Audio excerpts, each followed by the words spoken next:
Good morning once again, ladies and gentlemen. We'll soon start the program. I'm trying to catch my breath. The lifts are broken down. And so if you want to go down, just know that you have to climb the staircase of 3 flights. So I'm trying to catch my breath now. But can I request that those at the back can take these seats in front, so that we are closer to the people we are, and even the PowerPoint presentation will be closer. Yes, at the back there. Let's move to the closest seat in front here.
The Director General Anti-Corruption Commission is Tom Shalakanga. The Executive Director, Transparency International, Mr. Maurice Nyambe. Representative from the Zambia Revenue Authority on behalf of the Commissioner General. Our resource persons, Dr. Sixtus Mwenga and Dr. Vene. Invited participants, the media, ladies and gentlemen.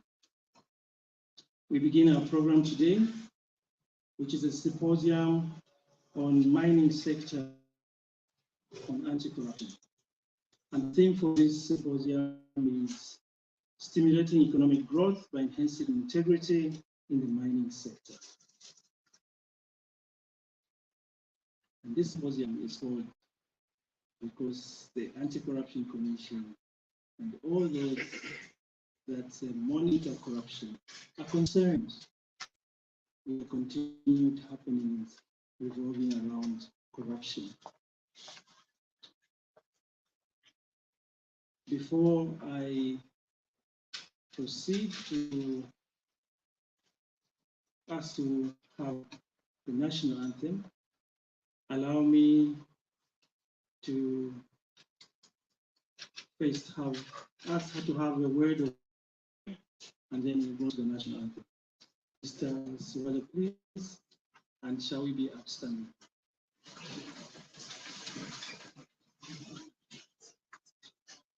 Okay. Our dear Heavenly Father, we want to thank you for this wonderful day that you have given to us, that we may rejoice and be glad in it. Jehovah, we thank you for gathering us in this manner, that we may deliberate on matters of national interest. Lord, we ask for your grace and guidance of the Holy Spirit as we gather together in the mighty name of Jesus. Give us wisdom, knowledge, and understanding, even as we discuss issues around the mining sector. Lord, I pray that we shall participate and be able to move our nation forward in terms of development. It's in the mighty name of Jesus that we do pray and ask. Amen. We remain standing as we sing the national anthem. Stand and sing of Zambia, proud and free, land of work and joy in unity, victors in the struggle for their right. We've won freedom's fight. Oh, one strong and free. Africa is our own motherland, fashioned with and blessed by God's good hand. Let us, O her people, join as one, brothers under the sun. Oh, one strong and free. One land and one nation is our cry. Dignity and peace needs Zambia's cry. Like our noble eagle in its flight, Zambia, praise to thee. Oh, one strong and free. Praise be to God. Praise be, bless our great nation. Zambia, free men we stand under the flag of our land. Zambia, praise to thee. Oh, one strong. Thank you so much, Lieutenant.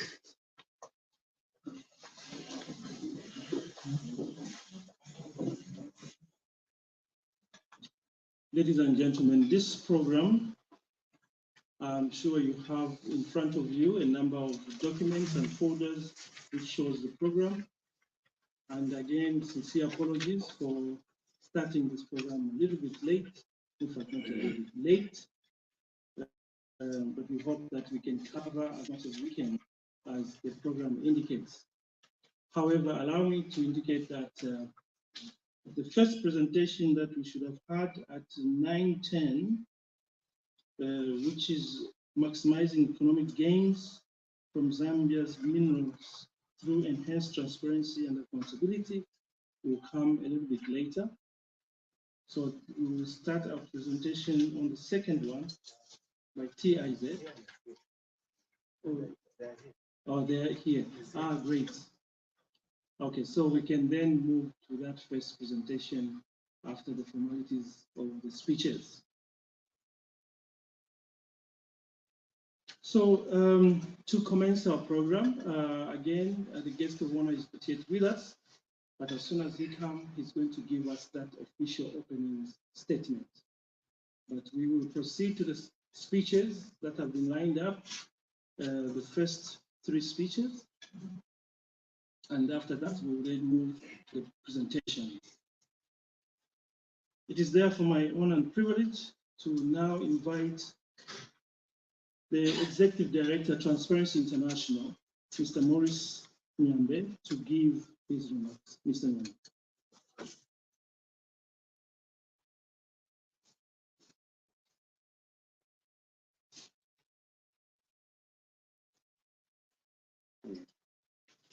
Thank you, Mr. Mono, and good morning, ladies and gentlemen. Good morning, ladies and gentlemen. Such people in Quito don't respond. Okay. Allow me to recognize Mr. Tom Shamakamba, Director General of the Anti-Corruption Commission. I also recognize the representative of the ZRA Commissioner General. I've also seen Dr. Sixta Smolen with us, as well as Dr. Rene. And of course, my colleague, Mr. Ian Mwinga, who was not seen, I think because he's dark like me, so yeah. Directors of various mining companies that are represented here, senior government officials, civil society representatives. May I also recognize the presence of my colleagues from the Anti-Corruption Commission, as well as the Transparency International Zambia, members of the press, ladies and gentlemen. I am greatly honored and delighted to be given this opportunity to make a few remarks at the beginning of what is a very important activity for TIZ, as well as the Anti-Corruption Commission and the private sector. Now, in line with our mandate of fighting corruption and advocating for good governance at different levels of Zambia's governance structure, we as TIZ remain cognizant of the importance of collaborating with different stakeholders, both in the public and private sectors. It is for this reason that we have taken the deliberate approach of engaging with different stakeholders in order to leverage on their expertise, as well as their strengths, for the benefit of the broader anti-corruption fight. This symposium therefore takes place at a very opportune time for us, as it will allow us to interact with a key sector of Zambia's economy in a bid to collectively ascertain how they can contribute to the anti-corruption agenda. Ladies and gentlemen, the theme of the symposium, Stimulating Economic Growth by Enhancing Integrity in the Mining Sector, once again reiterates the pivotal role that the mining sector continues to play in Zambia's economy and development aspirations. It therefore follows that transparency and accountability in the mining sector in general, or in the private sector in general, and in the mining sector in particular, are very vital for ensuring that Zambia's mineral wealth is managed in a responsible and sustainable manner, and that the benefits are fairly distributed among all stakeholders. This highlights the need to address the challenges of governance, corruption risks, and equity in the mining sector, and to emphasize the importance of preserving and utilizing our valuable mineral resources for the benefit of all Zambians. Ladies and gentlemen, the need to enhance integrity in the private sector is a compelling one, and the mining sector is particularly important in that regard. There is need to enhance mechanisms for clamping down on any form of corruption within the mining sector, as doing so would be making a direct contribution to the protection of Zambia's mineral resources and the benefits that accrue from there. Corruption within the private sector, or any sector for that matter, has a negative impact on societies and economies. It erodes confidence in public institutions, it harms prosperity, distorts access to resources, and hinders freedom and safety. The broader negative impacts of such corruption often include inflated prices on public and private sector contracts, and ultimately on consumer goods. It also includes increased costs of livelihoods for the majority of citizens, a breach of health, safety, and environmental laws, which leads to environmental damage, as well as illicit financial flows through establishing subsidiaries in tax havens. According to a Transparency International study, at the aggregate level, corruption is bad for business. This is because aggregate growth and business performance have been found to be lower where corruption is thriving, while markets also perform poorly when corporate corruption becomes commonplace compared to markets in which businesses typically refrain from corruption. Ladies and gentlemen, this global and national problem requires a robust solution that will deal a fatal blow to corruption in the private sector in general and in the mining sector in particular. As TIZ, we therefore wish to reiterate that efforts to tackle private sector corruption require the engagement of different stakeholders. We therefore reiterate our commitment to continue working with government, our public institutions, businesses, and civil society to advocate for a stronger and more effective anti-corruption environment within the mining sector, so as to create a level playing field and the highest standards of ethics and good practice within the sector.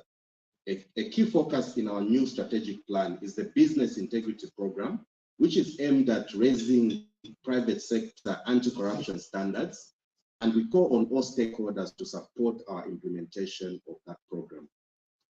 As I conclude, I wish to emphasize that the mining sector is especially vulnerable to corruption risk due to its technical complexity, relations between the private and the public sector, and the large revenues that it generates. The implementation of mitigation measures to address these corruption risks within this sector is therefore of paramount importance. It is our fervent hope that this symposium will help us to find these mitigation measures that will enhance integrity within the mining sector, because only then is the country truly going to benefit from its vast mineral wealth. I thank you for your attention, and may God bless us all. Thank you.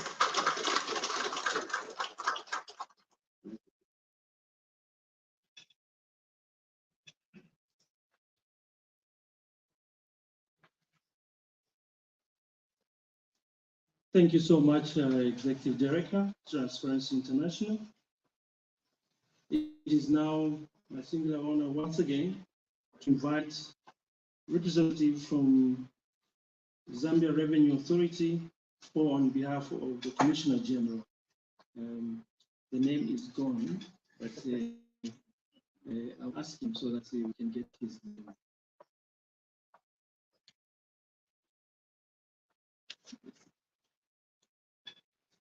Mr. Obed Kangwa, and he will give himself full details before he sits. Thank you, Mr.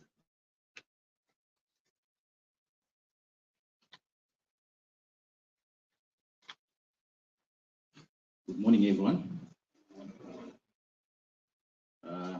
I stand here on behalf of Commissioner General of the Revenue Authority, Mr. Tingani Banda, who was unable to be here due to other commitments in Lusaka. My name is Obed Kangwa, Assistant Director, Mining Audit Unit. I acknowledge the presence of Director General Anti-Corruption Commission, Mr. Tom Shamakamba, CHIZ Executive Director, Maurice Nyambe, and also recognize the presence of the resource persons, Dr. Sixtus Mulenga and Dr. Wene. Representatives of various institutions present here, members of the media, distinguished guests, ladies and gentlemen, may I simply say, all protocols observed. We are invited to be part of this timely symposium on corruption prevention in the mining sector. This symposium resonates very well with our mandate of optimizing and sustaining revenue administration and trade participation on behalf of the Zambian government, a mandate which is threatened by existence of corruption. Ladies and gentlemen, in recognition of this feature, the ZRA values, namely taxpayer focus, integrity, professionalism, innovation, and networking are all anchored on the assumption of a corruption-free environment. We recognize that as we collect revenues, our officers are exposed to corruption temptations, which necessitates the creation of an environment that promotes integrity, both ZRA officers, and taxpayers. It is for this reason that we have in place a fully fledged ZRA Integrity Committee, whose role is to cultivate a culture of integrity in ZRA at every level. The Integrity Committee works closely with the Internal Affairs Unit that investigates wrongdoing among members of staff, and those found wanting are subjected to the disciplinary process, including prosecution in certain instances.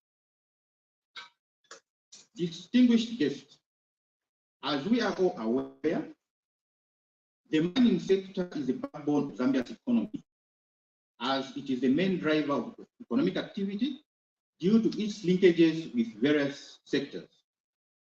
The sector is the country's major foreign exchange earner and contributes positively to employment creation. The sector is consistently the largest contributor to tax collection in Zambia, contributing an average of 40% over the last 3 years. With improving perception on the prospect in the sector due to favorable tax policy, among others, it is expected that Zambia's mining sector will continue to attract more players and investment. To realize the full benefit of this for every Zambian, we need to ensure that integrity in the process of collecting taxes from the sector is preserved and corruption prevented. This to us means creating an environment which enables ZRA to effectively administer taxes from the mining sector, while at the same time making it easy for the mining firms to fulfill their tax obligations.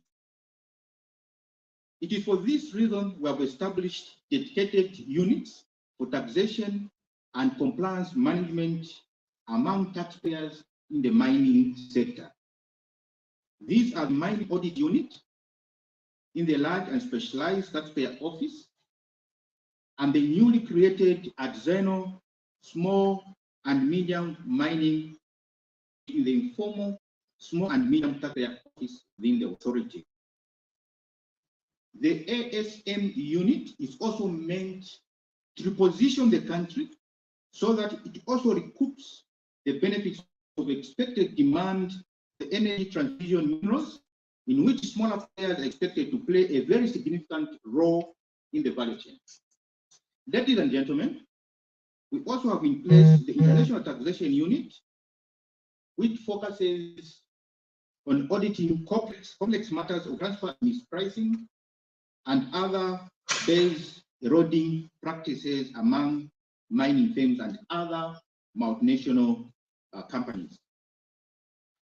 Third, as an institution, we have continued to modernize our operations by leveraging on technology to reduce manual interventions, which includes use of e-services through our tax online tool and Scuda World, tax on phone, tax on app, the Mineral Output Statistical Evaluation System, MOSES in short, among other innovations. We understand the role the digital initiatives play in reducing opportunities for corruption by minimizing human interventions as we also effectively save our clients. Let me take this opportunity to particularly expand on MOSES. In our quest to leverage on technology all levels and pursue a data-driven tax administration, the MOSES is one of the innovations which has refinerized mineral production reporting in Zambia. Every player in the mining sector is expected to declare their mineral output on MOSES, and mineral export permits are also issued through this system. This has resulted in more accurate capture of mineral production statistics for the country and enhanced tax compliance management. We also launched the gemstone module on MOSES, which will enable players in the gemstone subsector to also report their production. Distinguished guests, in our quest to ensure a corruption-free environment as we manage tax compliance in the mining sector, ZRA, in correlation with the Corruption Commission, have set up a coordinating committee for joint integrity snap checks on mineral exports. This is meant to ensure that all minerals exported are fully monitored and also to inhibit opportunities for non-declaration, under-declaration, and misclassification of minerals, which contributes to the country not collecting the optimal taxes for the benefits of its citizens. In addition, ZRA is an active member of the National Task Force on Anti-Money Laundering, Combating Financing of Terrorism. This task force has a mandate to combat money laundering crimes, which includes tax evasion in any sector of the economy, including the mining industry. Ladies and gentlemen, in conclusion, I wish to reiterate, as an institution responsible for the collection of taxes on behalf of government, we will fight corruption on every front. We take our mandate as a matter of life and death. For we understand that any spillage of tax revenue has devastating effects on the lives of Zambian citizens, especially the poor, vulnerable in society, more and more so on the development agenda.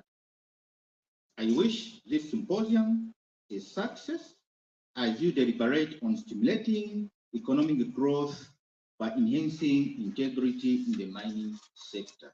Thank you and God bless.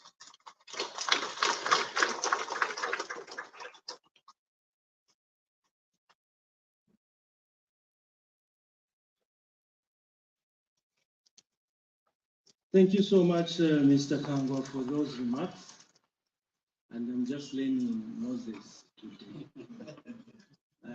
I think ZRA is very serious, but we need to work together. So their efforts combined with the advocacies coming from Transparency International, and of course, the enforcement from the Anti-Corruption Commission, we can be able to address those financial leakages through corruption. Ladies and gentlemen, it is my single honor once again to invite the Director General Anti-Corruption Commission to also give his remarks. Director General, sir.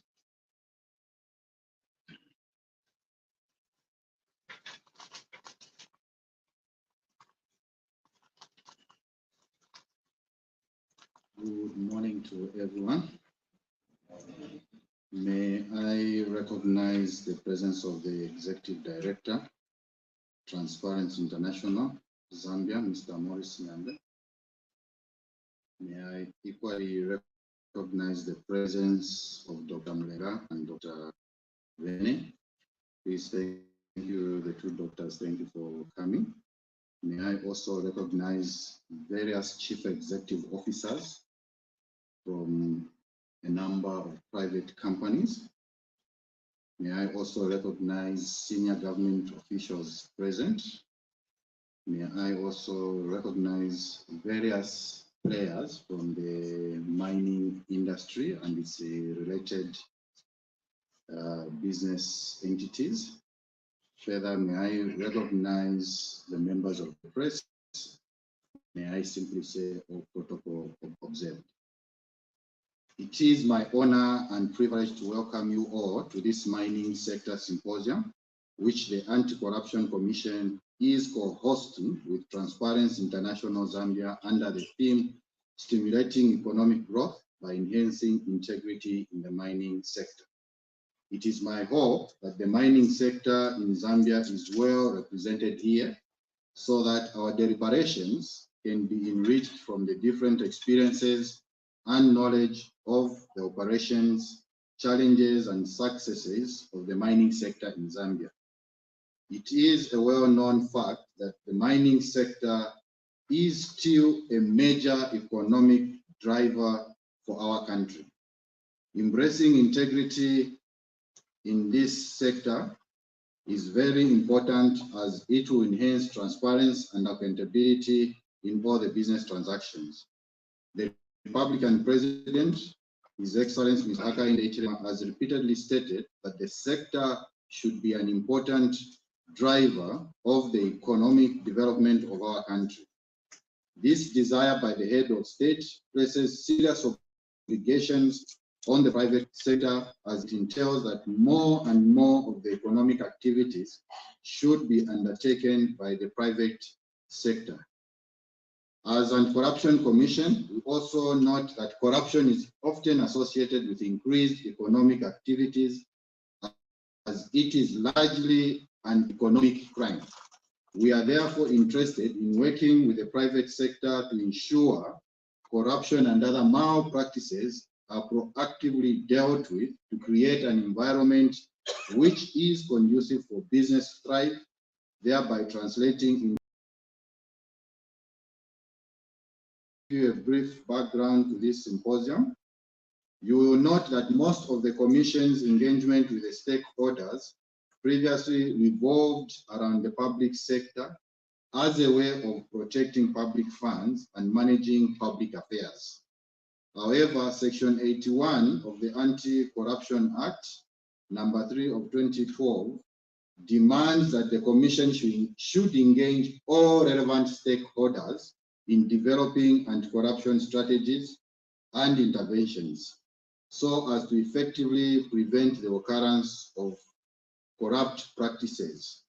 This is also in line with Article 12 of the United Nations Convention Against Corruption that addresses the private sector involvement in the fight against corruption.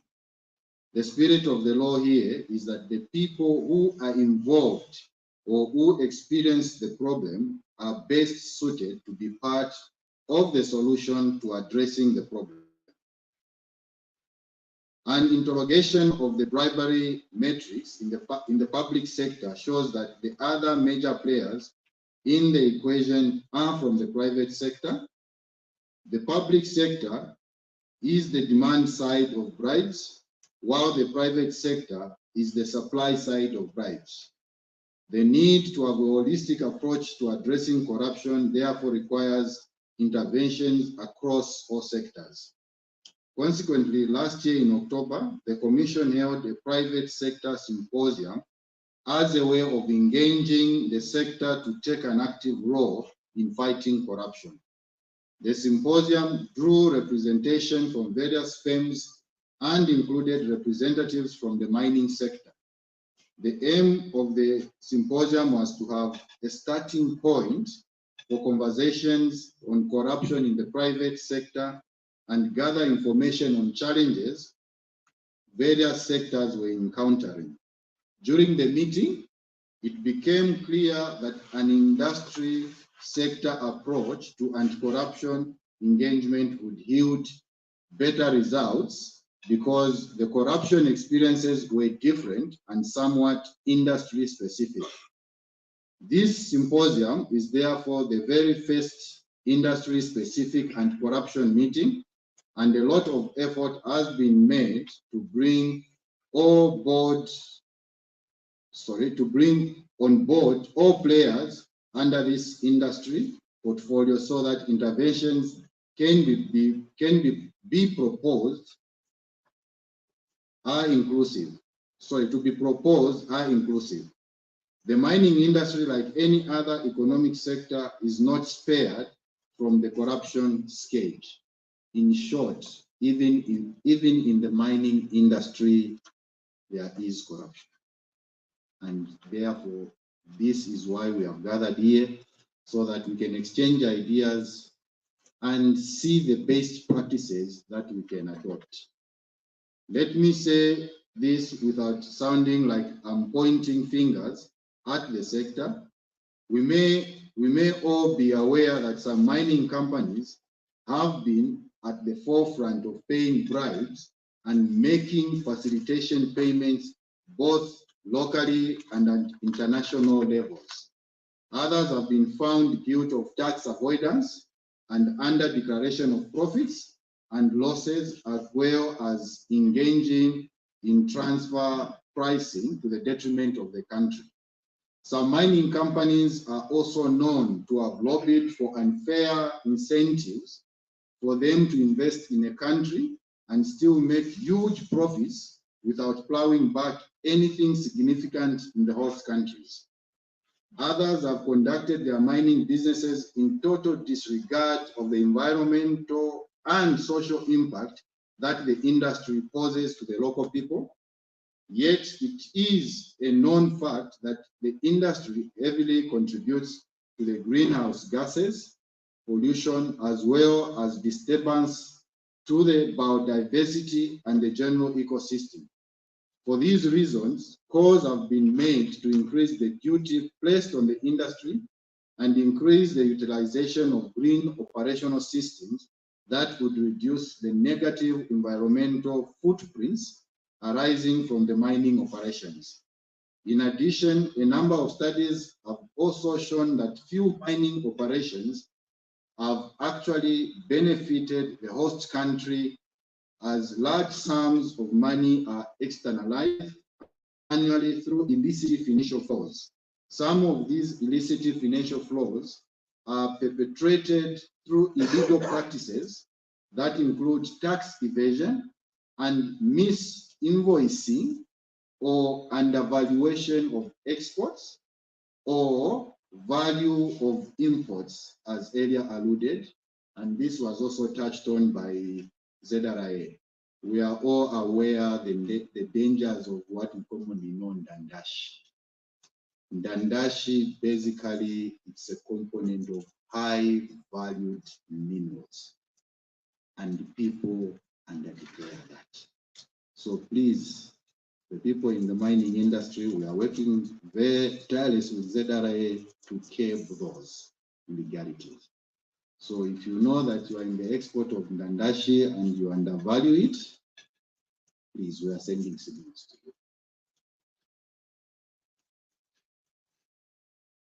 According to the 2023 report of Planning and Budgeting Committee of the National Assembly of Zambia on the effects of illicit financial flows on the budget and its sustainability for the second session of the 13th National Assembly between 2005 and 2018, Zambia lost an estimated $34 billion through misinvoicing.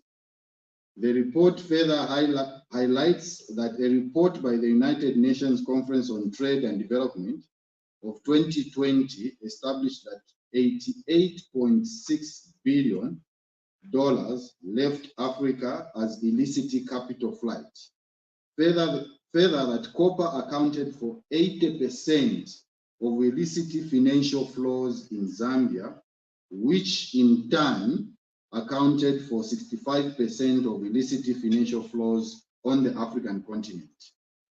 Corruption with government officials and obscure beneficial ownership are cited as among the other drivers of illicit financial flows. The scenario is very worrisome, and we have also experienced a situation where, unfortunately, you see a number of players in the mining sector well off with high valued properties, but they don't contribute to tax. And please, as anti-corruption, we don't only investigate corruption, we are mandated also to investigate other vices. So if you are found wanting that you are not paying your tax, we will also charge you. So please, I've always said this, that we do not stop people. No, that is your constitutional right to make money, but also pay tax. People who are in the mining business, they are generating a lot of money, but they are avoiding tax. So please, we are able to tell how people are making money from the mining industry by the way some of the people behave. The lifestyles, big mansions, big vehicles, and the other stuff. So we are able to profile people. You may not know what we are doing on you, but we profile people. And when we see that you are not paying tax, we'll get to ZRA, can you give us their files? And if we find that there are no tax returns to ZRIA, we'll make you to account for that wealth that you have. And now we need an answer from you as to why you have not been paying tax when on the opposite you have this kind of wealth. You agree with me that if the Commission just developed anti-corruption interventions in your sector without involving you, there would be a higher likelihood that the interventions would fail. The Commission also believes and knows that a number of players in this sector have been observing good governance practices, have upheld good business ethics, observed the laws, and have avoided corruption. And we recommend you for that. However, these good business practices are not for a select few, but for everyone if the sector is to operate in a fair, transparent, competitive, and corruption-free environment. It should not only be individual efforts, but also collective efforts that can build integrity and sanity in the industry. We need collective efforts that form a critical mass to push the desired anti-corruption agenda. In order that corruption is effectively addressed in the private sector, companies or firms need to ensure that they develop standards that safeguard the integrity of the sector. These can be in form of codes of ethics or anti-bribery and corruption management standards, such as those provided by the International Standards Organization and certification issued for compliance. With regard to anti-corruption standards, the International Standards Organization developed this standard code ISO 37001, which Zambia adopted in 2016. The ISO standard is an attempt to propagate anti-corruption at institutional level so that prevention of corruption is not left to chance, but is treated as serious business. Company managers should ensure that corruption is deliberately prevented, dealt with, and encourage whistleblowers to report all forms of illegalities. In fact, the Companies Act provides that it is the duty of you directors and managers of the companies registered under the Act to prevent wrongdoing or any criminal acts. I thank you for listening.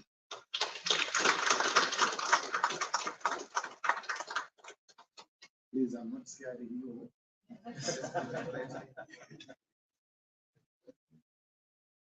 Thank you so much, Director General, for those remarks. I think it gives us a total picture from all the speeches on why this meeting is that important. Without taking much of your time, we are behind time.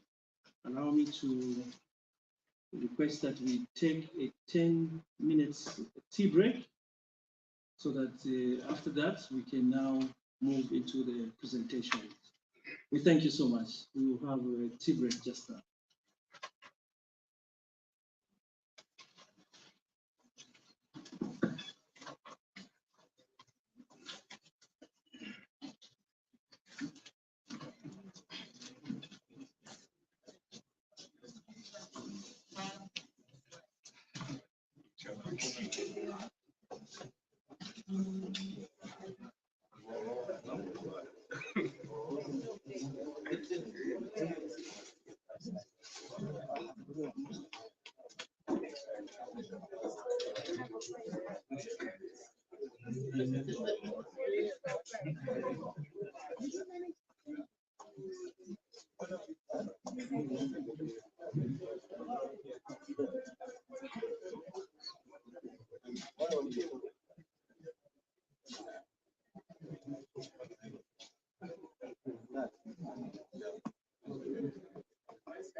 And how very little of it is staying here. Mr. Mwinga, you're welcome.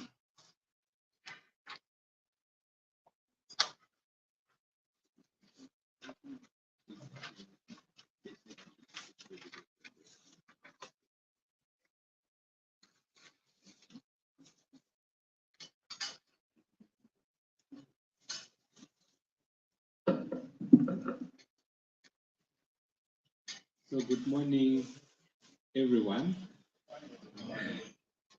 Good morning at the back. Yeah, so my name is Ian Mwinga. I coordinate the work of the EITI in Zambia, and I'm happy to see some of the colleagues that we're working with in the mining sector. And just as everyone, I also recognize all the protocols that have been mentioned, and I will write on those ones. So my task this morning is very simple. I'm simply going to set the tone of what is to come. As you have seen on the program, we have very, very deep knowledge and facilitators in the sector. And those are the people that are probably going to share the depth of the information that is required from the sector. The other bit is that we also have staff from the Ministry of Mines within us here. I want us to ask them, when you hear about exploration, what does it mean? Today we heard that there are companies that are mining, they are exporting illicitly. Is that true? That's the question I'm posing. The other question I'm going to pose is that when you want to acquire a mining right, a license in short, what procedure do you follow? As a civil servant, as a private individual, are you allowed to apply for a license? As a Zambian, what license do you apply for? But before I go in those details, and I think they'll be handled very, very adequately by the other facilitators, I just want to set the tone in terms of what value does the mining sector have in Zambia. And then I'll do that by showing you how companies are actually contributing to the economy using various metrics. Where's the signal for the remote?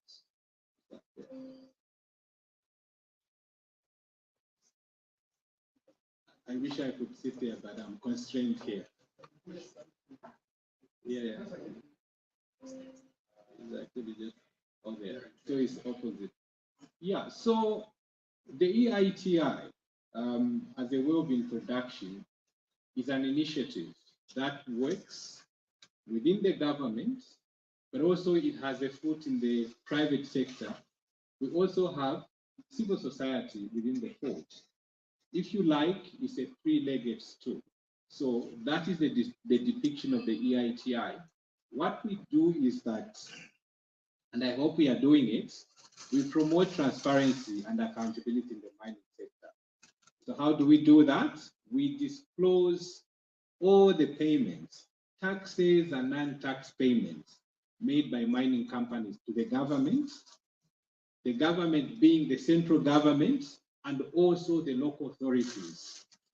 You will see, as part of my presentation, I will demonstrate how much the local authorities are receiving from the mining sector. In some instances, some of these figures are even larger than DF allocation. So I think the invitation also is for you, the citizens, to be able to follow the utilization of this money.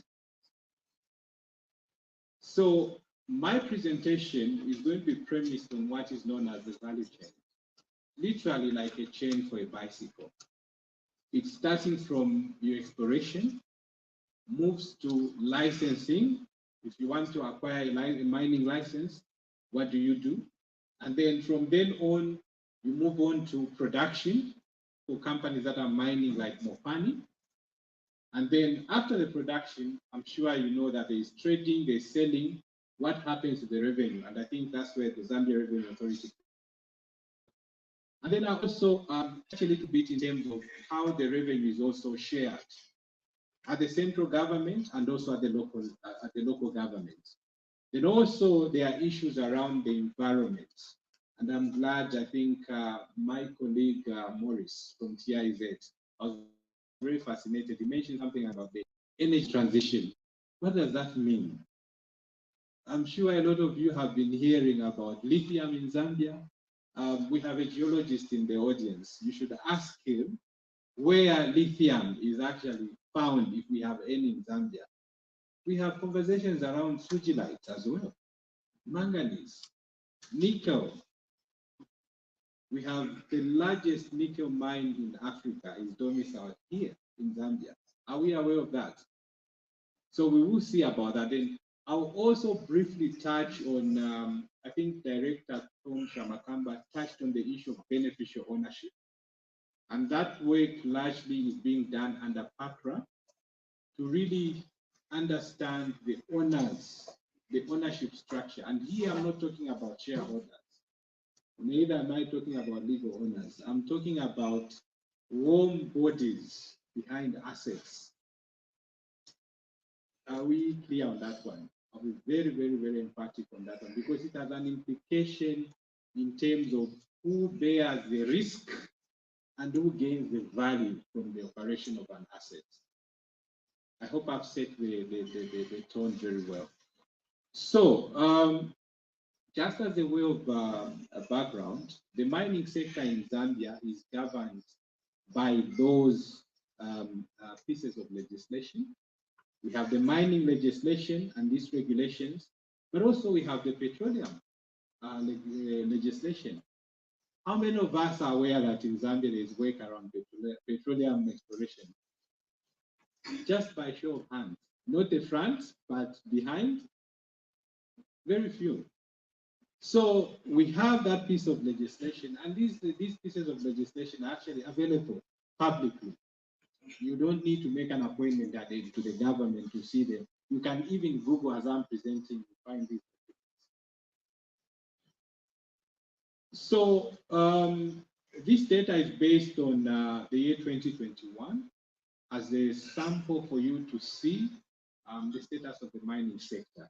So you will see that out of those different classes of licenses, and I was deliberate at the beginning to say which licenses are privileged for Zambians.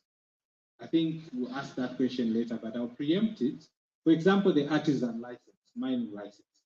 That is a privilege for Zambians to apply. So those were the numbers that were granted, and the holders are as such.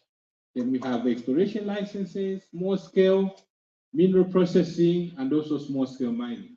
What I don't have here are mineral trading permits, which are also, I know that there's a lot of trading of minerals. Director Tom also mentioned, it was my first time to hear that name, where is this trading of high value minerals. There is also a permit for you to do that business, lawfully, which is granted by the Ministry of Mines. And then also that slide shows the transfer of mining rights. You know that the transfer of licenses is as good as selling a plot or selling a house. The reason being that when that transfer happens, my colleague from ZRA is interested to get the property transfer tax. And if you do those transfers in a vacuum where there is no tax that is actually derived, I think the warning was loud enough from the director here. So we also show, you can see the different transfers and transactions. For the media, if you are interested, you can pick those numbers and check out of those transfers, how much money did ZRA collect in taxes, specifically on property transfer tax. So it's a homework for you, the media. I'll move to the next. So state ownership, we know that the mining assets on behalf of the public are held by ZCCM Investment Holdings, ZCCM-IH. If you go on their website, you will find the different percentages.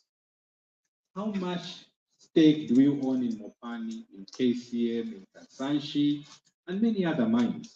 All that information is listed.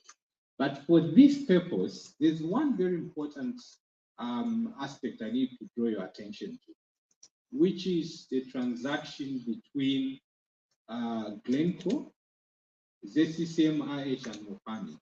We know that now Mopani is owned by ZCCM-IH on behalf of the public. And for that company to have been bought or gotten from Glencore, there was a transaction. And that transaction is an agreement, which is also available online, by the way, for free. It shows how the value was exchanged between Glencore, what we owe Glencore, how long, different scenarios, when the price of copper dips or when it rises, what happens? I know that in the media, a figure of 1.5 billion is being quoted. Perhaps the challenge is, how much of that $1.5 billion has been paid so far? And how much is outstanding? How is the payment done? Is it cash? Is it by copper or any other means? So that's another homework. So that agreement is there. The other issue I wish to raise to you is that previously, a lot of companies were not declaring profits. And I think a few progressive companies have come to the fore and negotiated with ZCCM-IH to find a model which is equitable, a model that can bring value. And you will see that now Kansanshi has signed what is known as a royalty agreement between ZCCM-IH and the company itself, where now the dividends that are usually levied are the profits. That is, if you're making a profit, that's when you pay the dividends. Now this model is going to levy those dividends as royalties on production. It means that the moment the company digs ore out, that 3% is levied. And also, the royalty is tied to the life of the mine, meaning that for as long as that mine continues to run, that dividend will keep coming. So this is another sort of document and information that is also available from ZCCM, and it's up to us to actually, follow through and find out the further details around this deal. So that's the shareholding I was talking about. Familiar companies, you can see in other instances, there's 100% ownership. In other instances, slightly less and all that. So from here, I don't know whether there's a familiar company. I think I can see Lubambe there, Chipuluma, Mopani, of course. Look at the bottom one, Oranto Oil, 10%. So for those that we are not aware about the oil activities, there you have it. So we have numbers and names for people to follow up further. Now, when we come to payments, so the mining sector, as I mentioned, they pay various taxes and also other non-tax payments. You can see that there are payments that go to Zambia Revenue Authority. There are payments that go to Ministry of Lands, to ZCCM, to IDC, and also there are payments that go to local councils and municipal councils. You'll see the detail on the flip side. But also, interestingly, I think third from the bottom, social payments. Companies do make these payments. Then right at the bottom, there are payments towards what is known as the Environmental Protection Fund. Currently, that fund sits at $36 million. So there is a conversation around that fund in terms of the environmental liabilities. Are all companies contributing? If they are not, why are the others not contributing and the others are contributing? You know, and when I say companies, I think the inclination is to think of the big companies. There are smaller companies that are even making more money, but we cannot even see them on the radar. So that's another focus point. So that's sort of the analysis in terms of the previous slide. But just to mention that you will see going forward an increase in payments toward corporate income tax and a reduction in minority tax. Mr. Kangwa is actually there for a detailed explanation, but we have noted that, and this is the feedback we are also giving to industry, that we have seen positive strides in terms of the CIT, but on the minority tax, I think there's a downward trend. Perhaps it's a response in terms of the new policies around the deductibility of minority. We are yet to find out, but there is that positive feedback from industry based on some of the incentives that have been given forward. So the contribution of mining to the economy, I have those metrics. You have your GDP, exports, revenue, and also employment. You will see that in 2021, GDP and exports were negative. There was a reduction. Revenue, of course, it shows a slight increase compared to 2020. Employment remained flat at 2%. And I'm talking about direct employment here, not contractors, not directly employed by companies on the payroll. So that is also a signal in terms of the performance of the economy, because you can feel, I don't know how you are feeling about the economy, but the numbers are showing that from the exports, we are not earning much as well as we were doing in 2020. But also on the GDP side, there's been a reduction in terms of the numbers. That's your copper production. You can compare between 2020 and 2021. The general trend, as you can see there, is that it's actually a downward trend.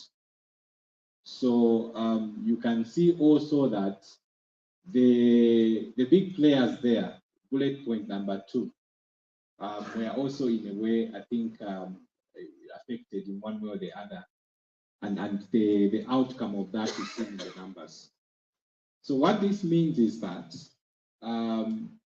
if the production is going down, then it means that there's also an effect, a multiplier effect on the economy, as I have demonstrated on the exports and also on the GDP. So we are yet to see on 2023 data and 2022, but it seems to me that preliminary figures, so that also I think we are going back down. I think around 600 or thereabout. Production of minerals. Deliberately, we have included minerals away from copper. You have coal there, you have emeralds, we have manganese, and also cement. So you can see that the production in valued production. Emerald, just for emphasis, the measurement is in kgs, but in some instances you find it's reported as carats. So you need to take that into account in terms of conversions. That's your brief analysis in terms of the performance of those metrics.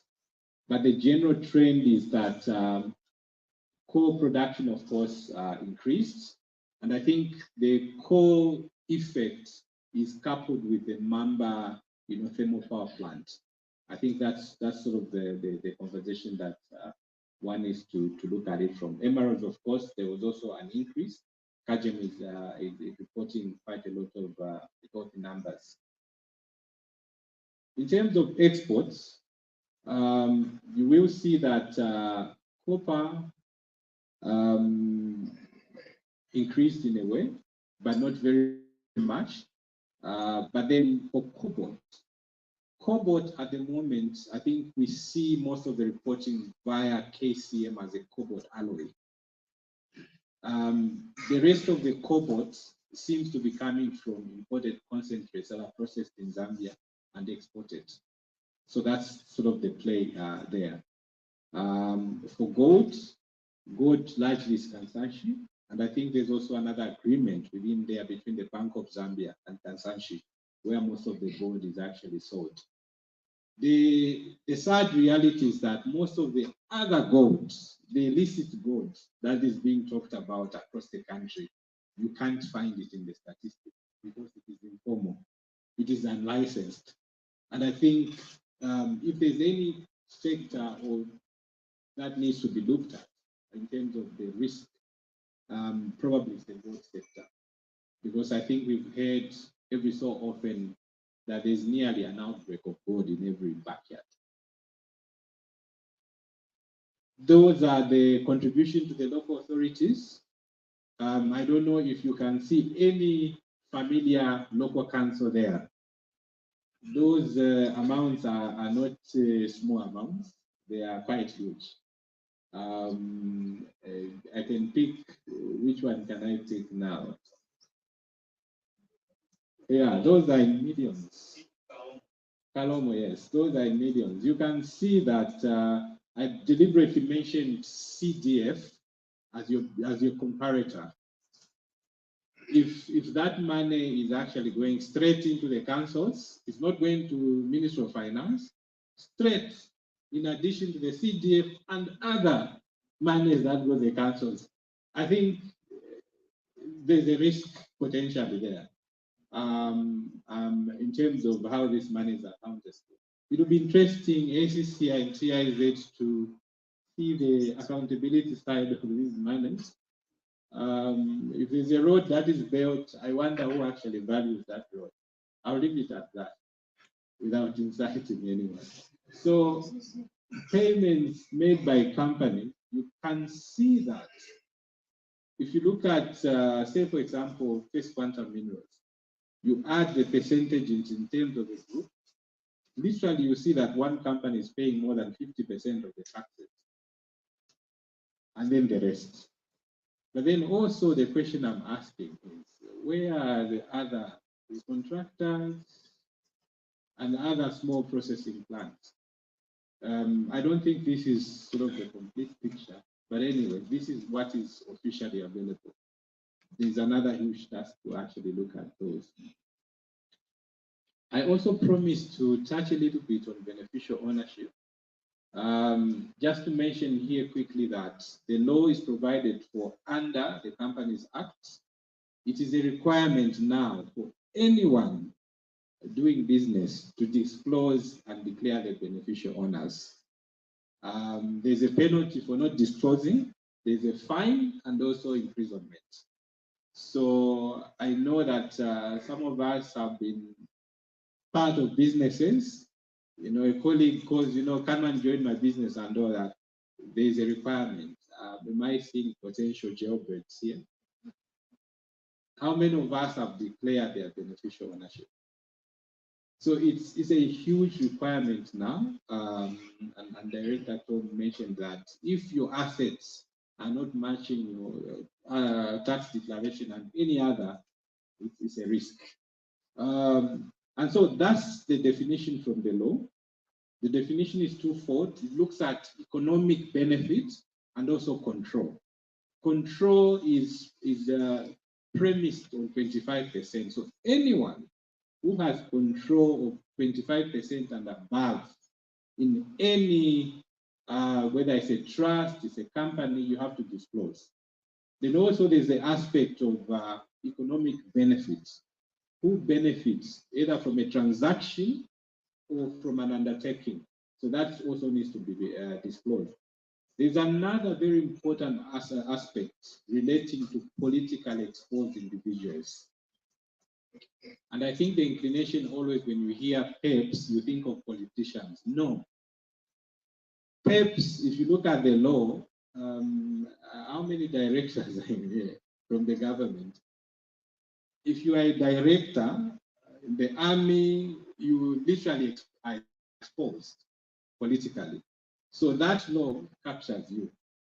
So responsibility, responsibility also comes at a price.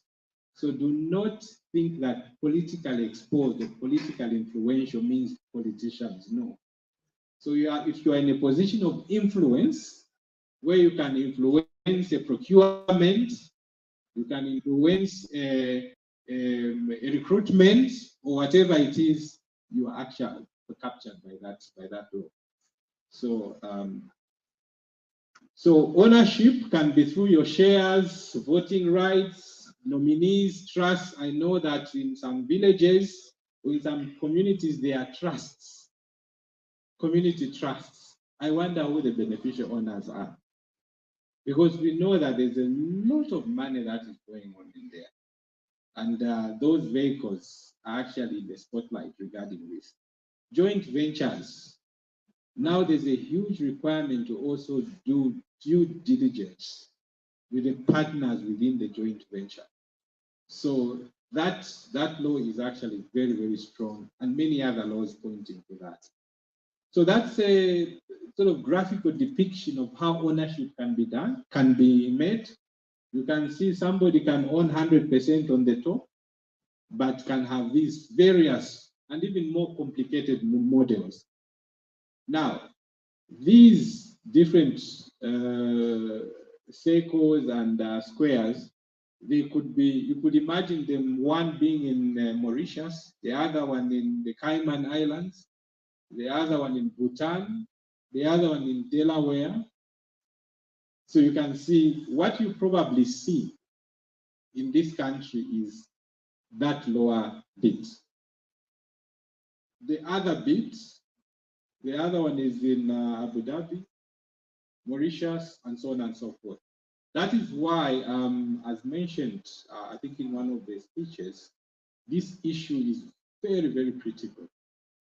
And it's an issue that has been used for various illicit processes, whether it's terrorism financing, whether it's illicit financial flows. And for our colleagues in the small-scale mining, especially emerald sector, I know that there are a lot of these partnerships. The funders, you call them sponsors, you need to check the source of some of the monies. You could be exposed to a lot of risks, because what you are seeing is the tail end, but check where that money is coming from. This information is available at PACRA. You can also search it online. I think it's 90 kwacha. You can even pay using mobile money. I'm aware of that. So just the detail, I mentioned already that 25% of share capital, which represents your control in the stake, and many other forms in terms of ownership, either by appointment or nominees, and so on and so forth. I think that should be my last but one slide. That's also the detail in terms of what you find in the law. And I end there. Thank you.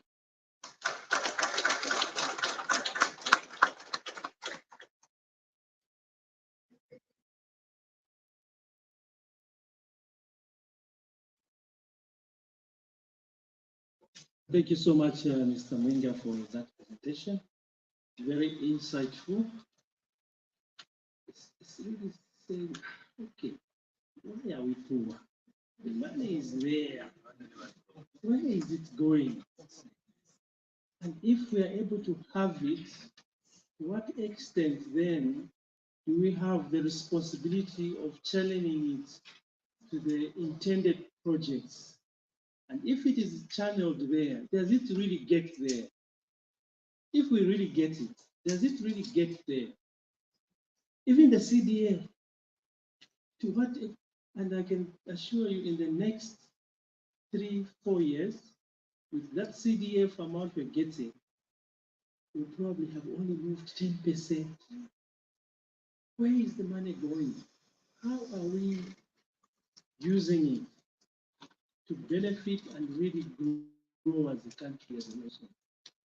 So it's a lot of money that we are sitting on, that is flying around, but we need to harness it and manage it. Ladies and gentlemen, I would have loved to call the next presenter, but the guest of honor is just probably driving in, and if the director allows, we can proceed to the next presentation, so that the next presentation, the guest of honor can sit, listen, and then we do the official after the next presentation.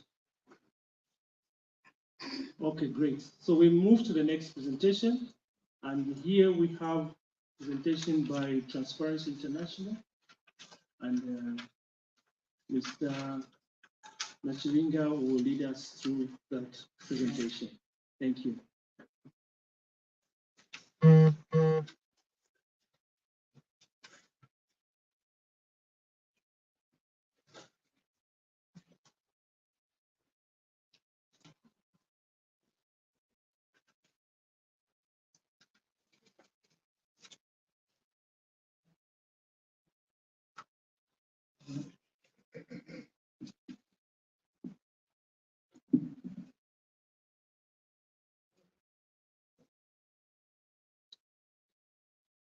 Good morning, everyone.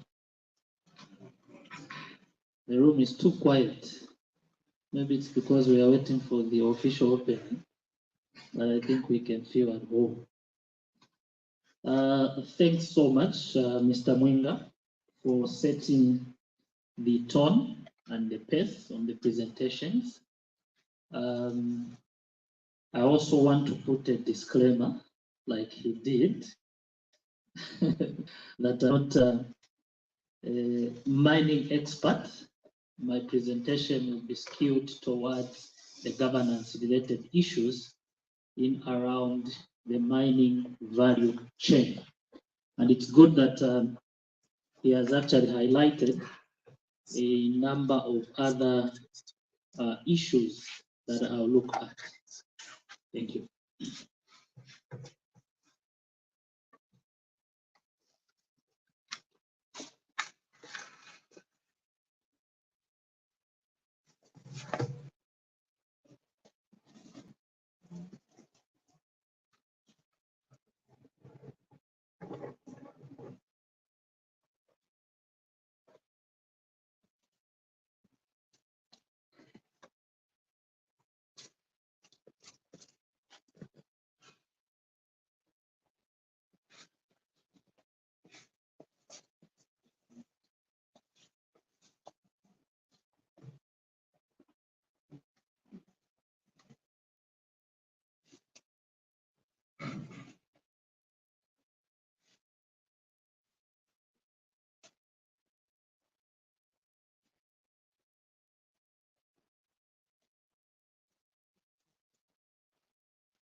The guest of honor, sir, the Permanent Secretary for the Copper Belt Province, Director General Anti-Corruption Commission,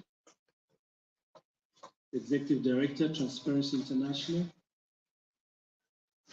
Director ZRA in charge of mining audit, Mr. Kangwa, distinguished invited participants and our resource persons, ladies and gentlemen. We are privileged to have the guest of honor in our midst this time. And sir, we have started the program in your absence. And so far we have covered the few initial speeches by Director General Anti-Corruption Commission and Transparency International, as well as from ZRA, and we have been waiting for your arrival to officially open this gathering. We've had also one presentation from the Zambia Extractive Industries Transparency Initiative. It was given us a picture of the extractive industries and the funds around it. We were just about to go into the second presentation, and we are hoping that probably we ask you to stand down and we finish this second presentation so that you also appreciate it, and thereafter you can proceed. DG, sir.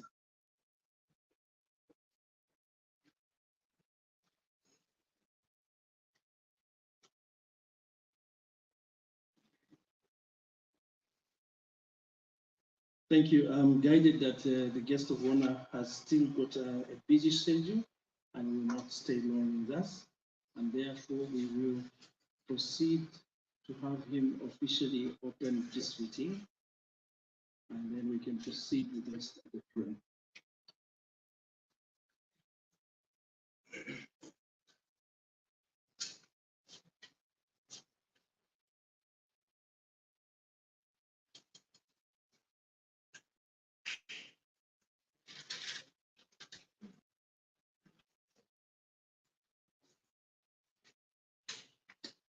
Guest of honor, sir. This symposium has drawn a number of participants from the various players in the mining sector, in the mining industry, and includes unions, the mining firms themselves, associations, and as well as civil society organizations around the mining sector. We have also drawn resource persons who are experts in the industry, and we are happy to have in our midst experts from the Zambia Extractive Industries Transparency International, also from Transparency International Zambia, and we have our distinguished presentations coming from Dr. Sixtus Mlenga, a mining geologist and also a miner himself, and currently one of the few Zambians managing a mine. And we have Dr. Goodwin Wenu, a chemical engineer and a miner in the making himself. We feel this interaction, guest of honor, will help us to draw lessons on anti-corruption, as well as form some kind of backbone for developing interventions to fight corruption. So, at this juncture, allow me to invite you to come and address this gathering and officially open this meeting. The PSC.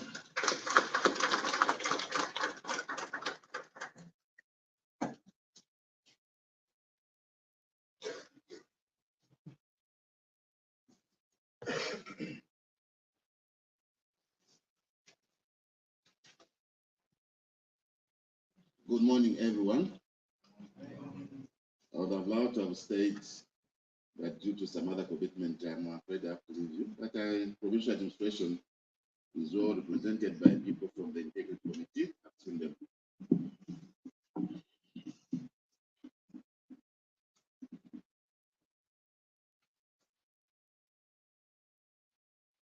The Director General and Corruption Commission, Mr. Tom Shamakamba.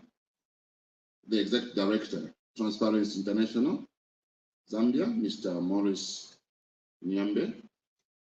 Chief Executive Officers present. Representatives from the various mining companies and associations. Captains of industry. Senior government officials present. Members of the press, may I simply say, all protocols observed. Ladies and gentlemen, let me begin by welcoming you to the Copperbelt province and Kitwe in particular.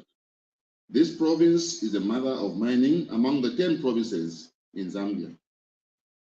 The Mining Sector Symposium on Anti-Corruption Commission being held today is a very important milestone as it has provided an opportunity for interaction between stakeholders in the mining sector and anti-corruption crusaders, and for conversations centered around corruption in the mining sector.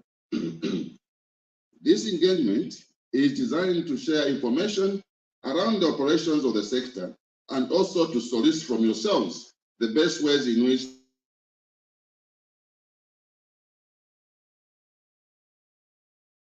the mining sector can enhance integrity.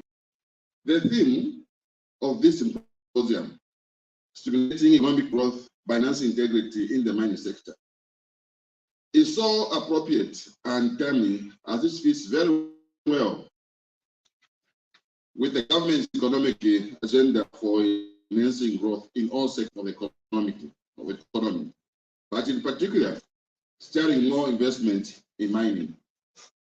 We're all aware that much of Zambia's wealth lies in its natural resources. As such, our attitude towards the care and use of these resources determines the level of economic benefit and sustainability. It is therefore critical that integrity in all our dealings, individually and severally, become the cornerstone of our development if we are to maximize the benefit of this God-given gift and avoid wastage. As we conduct business in any sector of our economy, embracing integrity is therefore paramount. It simply entails creating an enabling business environment where all players are free to conduct their operations without any shade of corruption. While it is the role of the government to ensure that business environment encourages participation of all players in the economy, it is the responsibility of every individual and entity to ensure that this business is conducted within the laws and regulations of the land. You are all aware that the mining sector is of primary importance to the government, as it is not only contributing significantly to the government revenue through taxes, but also creates the much needed employment for our people. As such, socio-economic development for Zambia will be a pipe dream if corruption is left unchecked, especially in this sector. Government is aware of the huge losses that Zambia endures through corrupt practices, tax evasion, and illicit financial flows arising from several fronts, including criminal activities, and the declaration of exports of minerals, non-declaration of exports, and several other leakages of income that the country would benefit from. The government has from time to time called for integrity in the sector. I urge all players in the mining sector to avoid any corruption or activities that are not in line with the laws of our country. Let me take this opportunity to warn any wrongdoers in the mining sector that you will not be spared. The New Dawn government is a government of laws and therefore respect the rule of law. Ladies and gentlemen, government recognizes that the fact that where corruption is allowed to thrive, a lot of individuals and firms get to be disadvantaged and may eventually be choked out of business. The mining sector in Zambia, being the major source of revenue for our government, cannot therefore tolerate corruption. Enhancing integrity in this sector is thus very important as it translates into better economic gains for our country. Ladies and gentlemen, I want to commend the Anti-Corruption Commission and Transparency International Zambia for their collaboration in engaging the mining sector on matters of integrity in the sector. We need more of such engagements with key sectors of economy. This is the only way we can maximize utility from resource endowed in our country. If the fight against corruption is to be won, it has to be holistic and bring on board all stakeholders, private, inclusive. As the old adage says, it takes two to tango. I wish to urge all the participants to this meeting to actively participate in the deliberation so that together we can find ways to stimulate economic growth through the mining sector and reduce opportunities for corrupt practices to thrive. The Commission is here with friendly faces, which I think is good for the sector. Let us take advantage and engage them for the good of the sector and the country at large. Allow me to wish you well in the deliberation. It is now my singular honor and privilege to declare this symposium officially opened. I thank you, and may God bless you.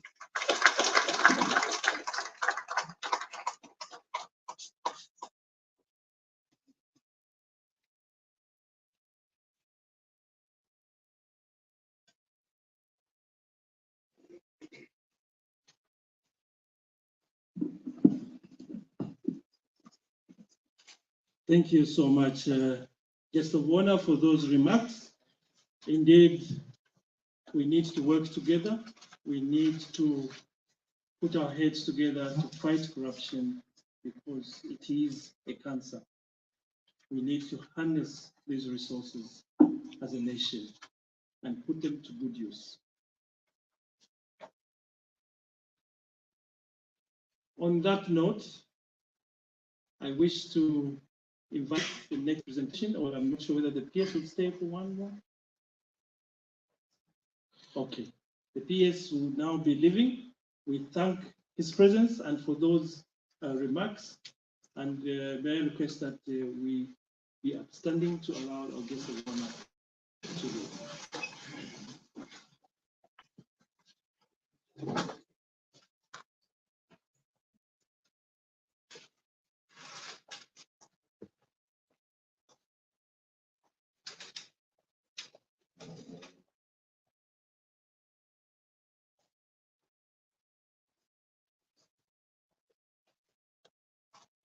Please take our seats.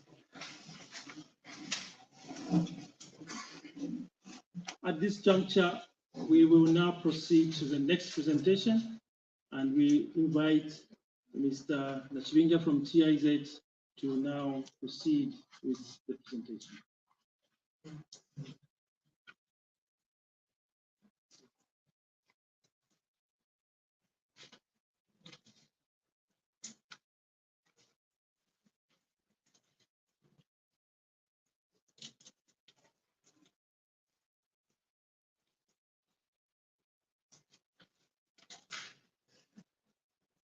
Okay, thank you so much.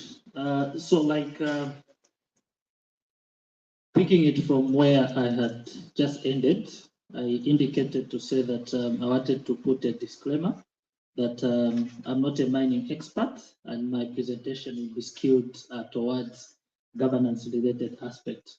So as you can see,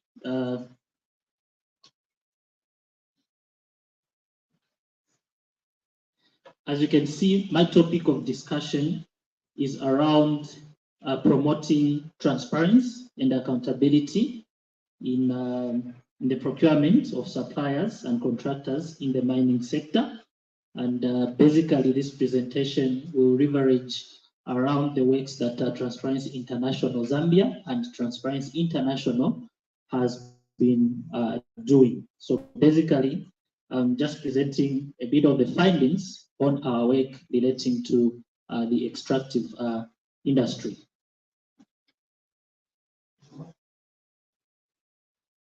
So perhaps there could be participants that do not know what Transparency International Zambia is. I'll start by indicating what this organization is about. So Transparency International Zambia is a non-state actor or an NGO that is involved in the fight against corruption. So we belong to an international movement which is involved in the fight against corruption. So this international movement is called Transparency International. So when you move around different countries, you find that these countries have domesticated their own. Here in Zambia, we call it Transparency International Zambia. You go to Zimbabwe, they have Transparency International Zimbabwe. You go to South Africa, you find they have what they call Corruption Watch and several other countries. So here in Zambia, it was established in 2000. So we have been operating for over 20 years. Much as we belong to this international movement, we have our own vision. And currently, we are going by the vision that states that we want to see a corruption-free Zambia, which is anchored on citizens, institutions, businesses of high levels of integrity. So to achieve our vision, as it is stated there, we have been collaborating and working with different institutions. Our all-weather friends, the Anti-Corruption Commission, seemingly we have, I think, same programs, because they are also an institution, of course, a government institution, a leading institution in the fight against corruption. So we have been collaborating in many aspects. We have also been working around with Zambia Police, RATSA, the judiciary, and many other related. And specifically here, we have been doing a program that we call institution strengthening. This institution strengthening, of course, covers issues of how we can build integrity in these institutions so that we can be able to curb corruption. In terms of our strategic interventions, we started a new strategy, of course, this year, and we are looking at different aspects. So just summarize, in terms of our strategic interventions, we are looking at how we can protect public resources and finances. This basically looks at issues of public finance management. Secondly, we have a program that we call citizen engagement or active citizenship. And basically here we are looking at how we can build citizens and a community on anti-corruption related interventions. The idea here is how do we ensure that we can strengthen the critical mass so that people are able to report corruption on their own. The other aspect is to secure integrity in the public and private sector. You will discover that in our previous strategy, I think most of our work and interventions are concentrated around the public sector. But emanating from the Zambia Bribe Payers Index, the latest one, which is the 2022, you will discover that in terms of bribery, the magnitude of bribery in the private sector is bigger as compared to the public sector. So you could go away from a police officer for driving a defective vehicle with a 20 kwacha. But in the mining sector, you cannot seal a deal with a 20 kwacha.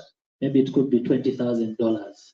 So there is that significant difference in terms of the size of the bribery.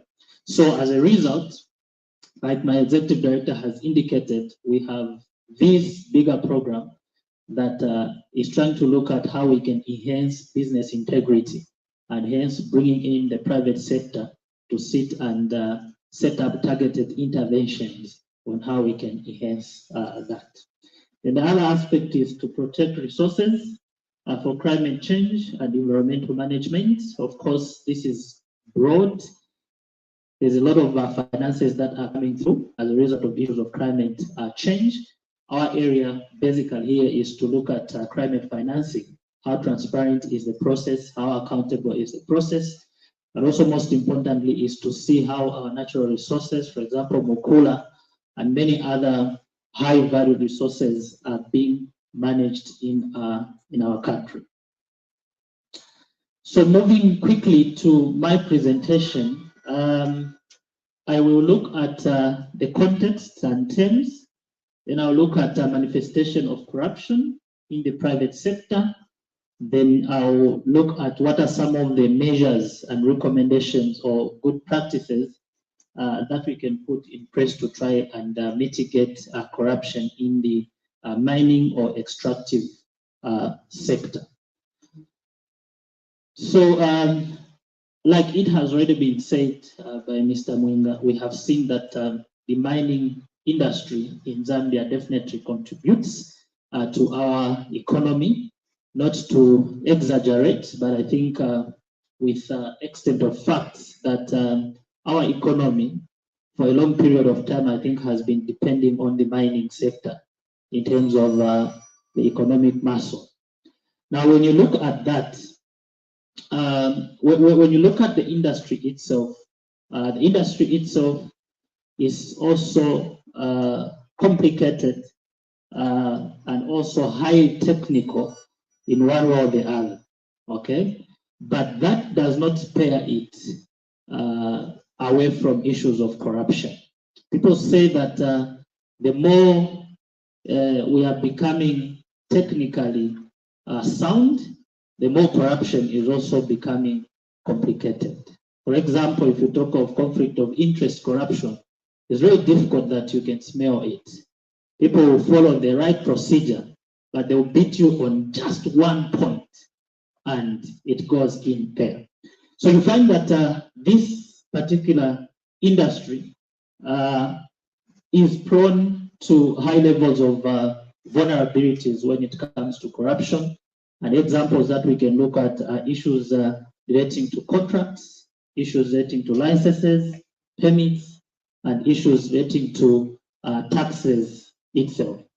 So to this aspect, I think it is important for us to ensure that we come together on a roundtable discussion and try to discuss how we can prevent corruption vulnerabilities in the mining sector as highlighted there. So what this implies is that each sector has got its own corruption vulnerabilities, and strategies are supposed to be targeted if we are to be able to hit the target. Moving on, since the discussion is on transparency, how we can promote transparency and accountability in the procurement sector relating to mining. Of course, those are just definitions of the two keywords, transparency and accountability. But allow me to quickly move to the manifestation of corruption, specifically in the extractive sector or the mining sector.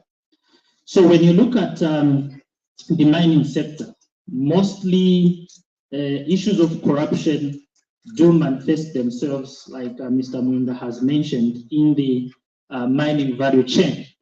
And basically, this starts from the aspect of awarding of contracts and licenses. It moves to issues of regulating and monitoring of operations, at the point of collection of taxes and royalties, and we'll look at this in details.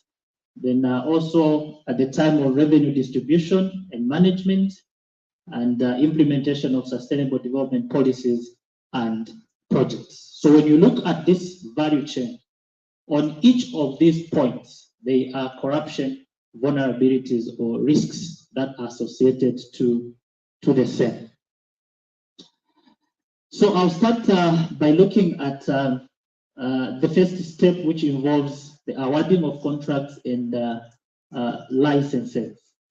So under this particular aspect, there are 4 specific areas of high corruption risk vulnerabilities, and basically these involve issues of contracts and licenses, how we get these. It involves issues of contract negotiation, the bidding process is not spared, and also issues of beneficial ownership, which has already been highlighted. But maybe just to stress a little further on issues of contracts and licenses, you find that there are several aspects, okay, where corruption vulnerabilities or corruption risks can be cited. And one of it is the areas of awarding of mining rights. Usually what is coming out here is that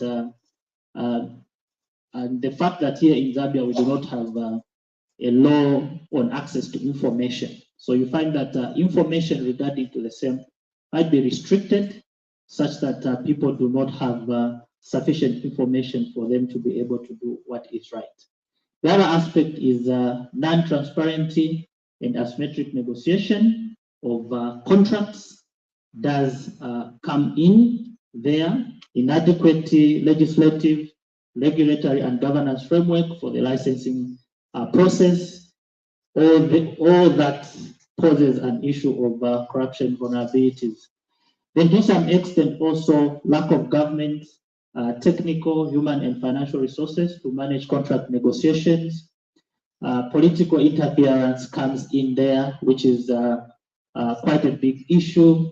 Political interference married with issues of public-private collusion. I think Mr. Munga talked about how politically exposed people can influence the process. Sometimes you just hear phone calls and so forth and so on.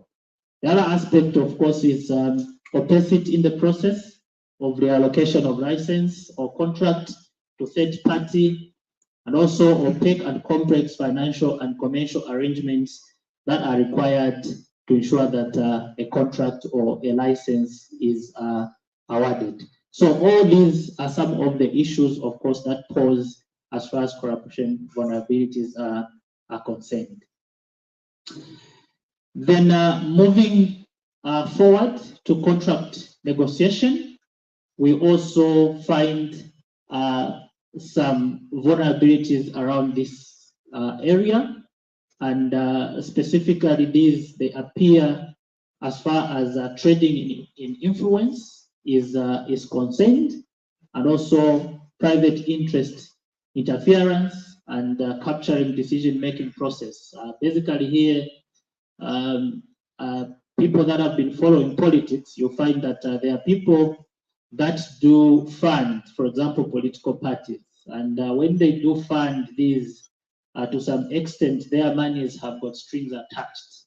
And when it comes to negotiation of those big contracts, to some extent, they have got the power to capture decision-making and also the process.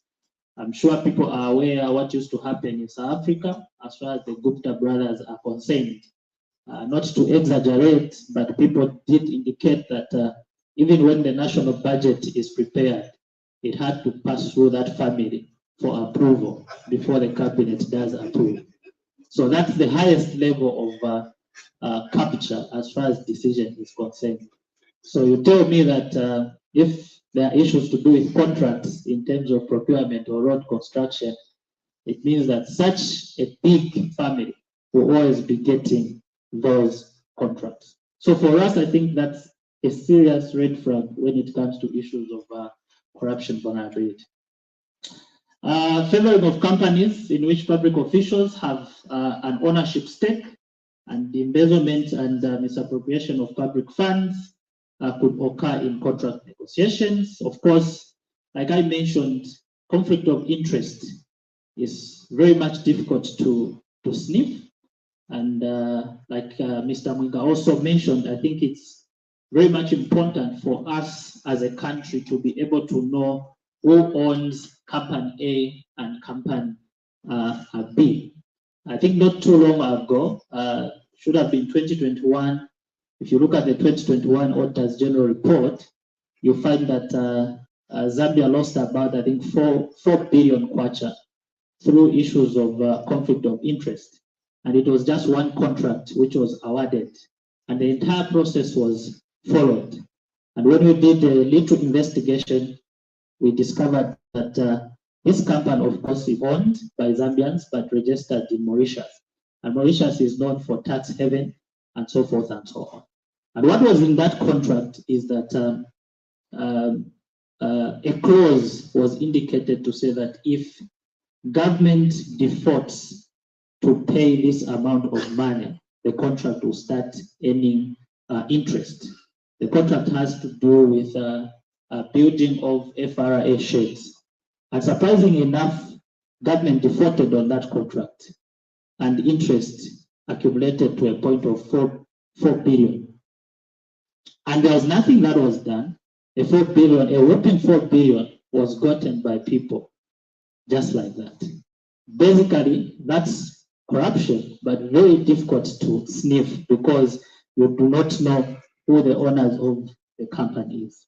Shell companies and the obligation for joint ventures with local companies to operate in a country might also be used to perpetuate elite capture.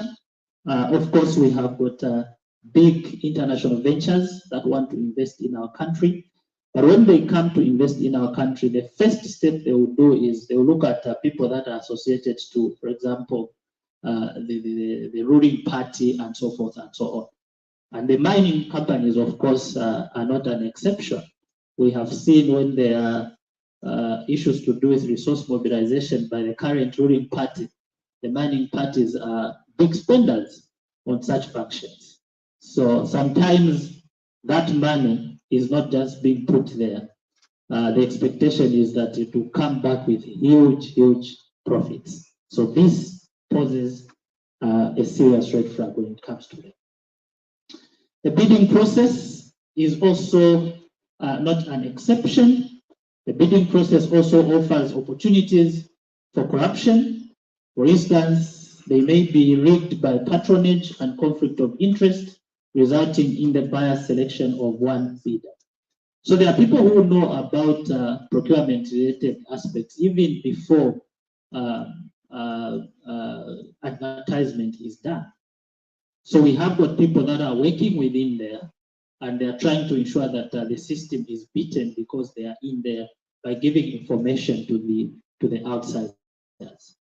To some extent, I even believe that the insiders, to some extent, are the ones that do actually, if it's a technical proposal, because they have all the information, the budget, and so forth and so on. I've heard, of course, even on small procurement-related consultants, some people ask what's the budget and so forth and so on, asking somebody who is inside there. So, of course, specialists that are here will indicate that that compromises the procurement process, as it does not give a favorable environment as far as competition is concerned.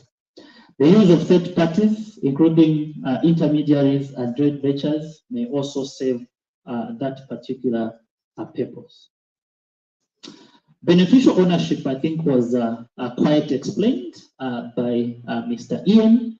You find that a lot of people do own companies using third party and so forth and so on. Let's say, for example, ministers or permanent secretaries, they are not supposed to do any business with government, okay? But because of the low-hanging fruits, how do they benefit? They go and register companies in different people's names, and to us, of course, that brings in an aspect. So the opacity in beneficial ownership creates important risks for corruption in the mining sector and other extractive industries. The second aspect is monitoring of operations. Of course, mining companies do operate under the laws of Zambia, and to that aspect, there is monitoring that takes place. So the extractive industry, of course, is exposed to a number of corruption risks during the operational process, and some of them include issues of special interest on the enforcement of sector policies, the administrative corruption in form of officials extracting corrupt benefits in exchange of administrative approvals, and grant corruption where public funds are diverted into private interests or private pockets and so forth and so on. Of course, the mining experts who are here can attest to, we used to have, I don't know how good it was, but to my knowledge, I think it was good. We used to have a tax called the windfall tax.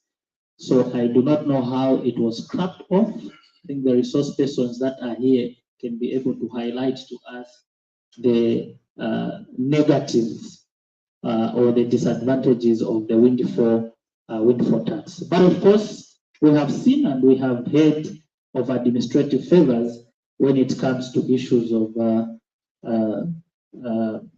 mining licenses and so forth and so on.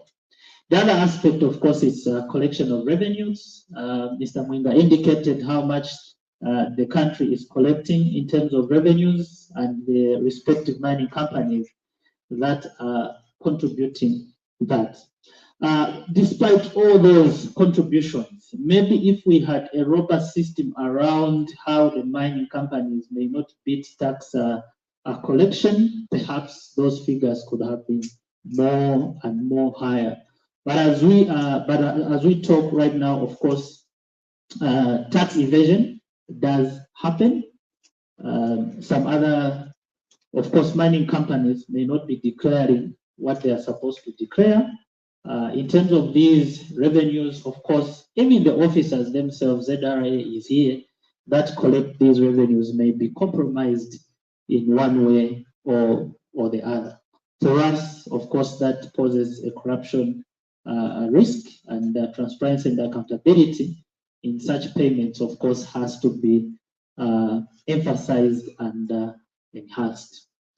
The other aspect is revenue spending. Of course, when these monies are collected, where do they go to? We have seen a correlation that Mr. Mwinga was trying to explain in terms of monies that are being collected and what goes to the local authorities and how they are supposed to be used.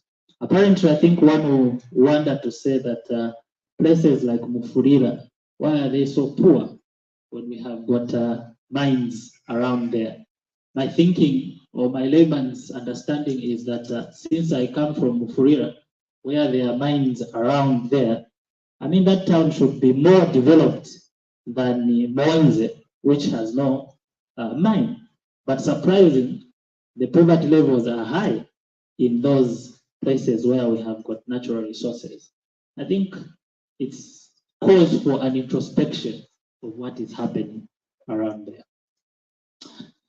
Moving forward, allow me to look at what are some of the good practices that we can try to recommend to ensure that we can strengthen transparency and accountability in the mining sector, but specifically relating to procurement-related aspects.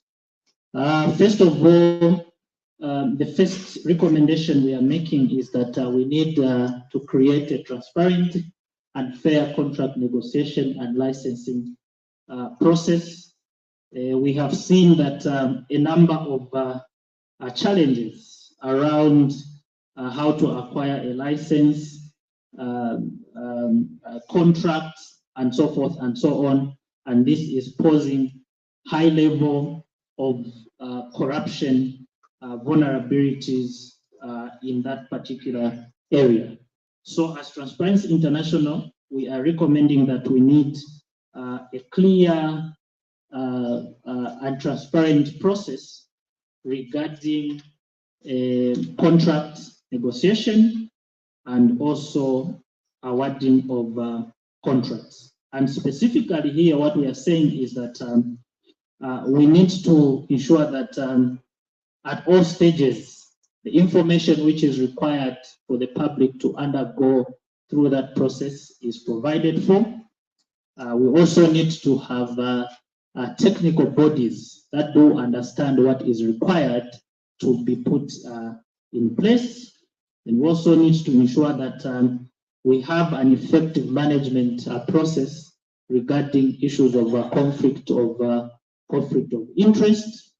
Not only that, but we also need to be technologically sound.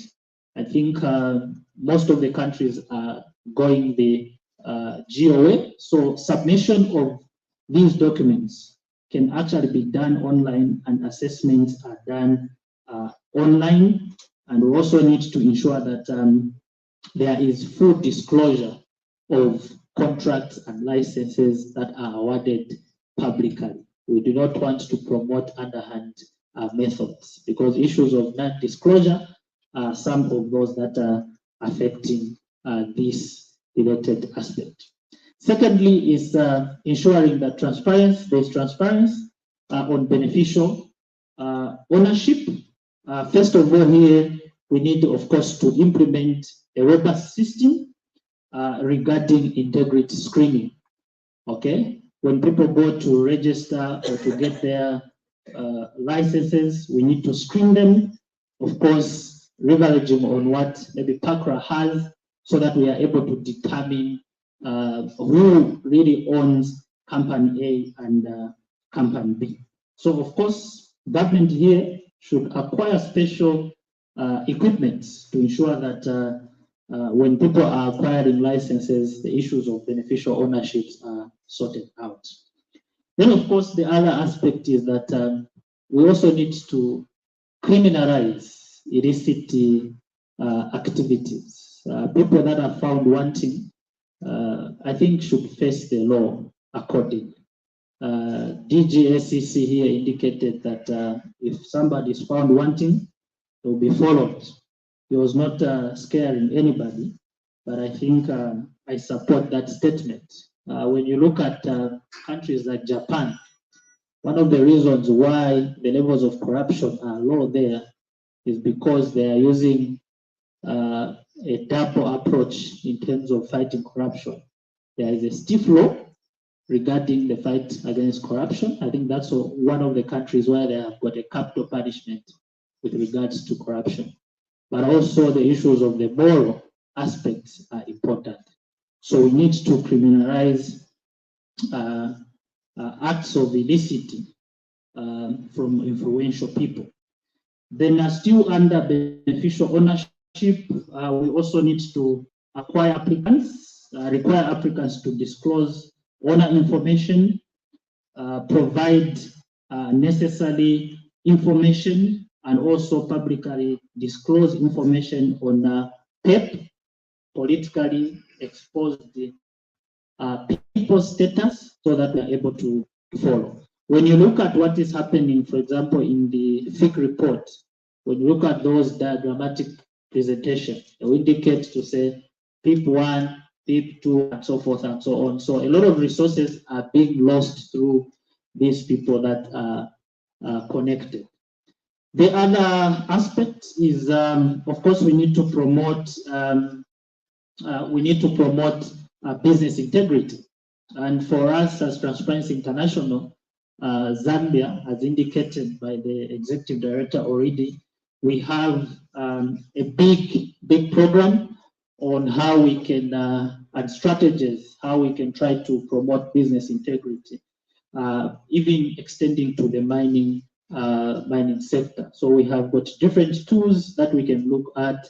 We have got different integrity tools that we can be able to help develop for the mining sector, so that they can be able to implement. Of course, this goes as far as SEC is concerned. DG talked about the ISO. Of course, the ISO that he talks about, those are some of the business integrity models that can be adopted for the mining sector as well. We also need to promote adequate legislative, regulatory, and governance framework. Of course, where we have got lacunas in the law, okay, and gaps and bottlenecks, we definitely need to seal those, but also try to ensure that we have got a governance framework that can support and enhance transparency and accountability. The other recommendation we are making is that we need to prevent illicit influence and the conflict of interest. This is, of course, a bigger one. A lot of interventions need to be put in place here. One of the most important aspects, of course, is to work with the civil society and the media to ensure that they do monitor. Of course, corruption happens everywhere, even in places where the Anti-Corruption Commission is not there, TIZ is not there, and so forth and so on. So if we are to fight this issue, it means that a number of stakeholders needs to come on board. And the media and civil society are some of those stakeholders that can help to be able to cite out in real time where issues are in the mining sector regarding corruption vulnerabilities. And in conclusion, we are saying that the mining sector is especially vulnerable to corruption risks due to its technical complexity, and this brings in relations between the private and the public sector, and also issues of revenues that are generated from there.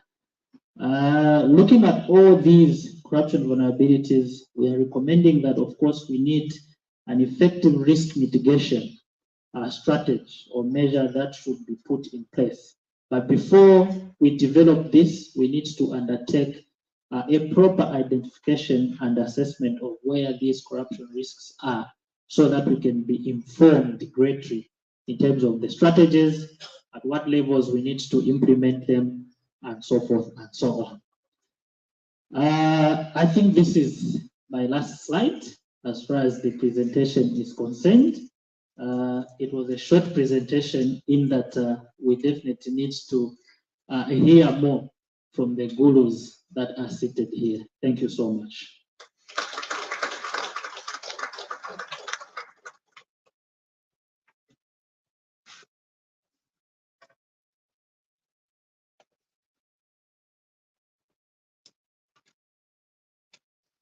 Thank you so much, Mr. Nachivinga, for that very in-depth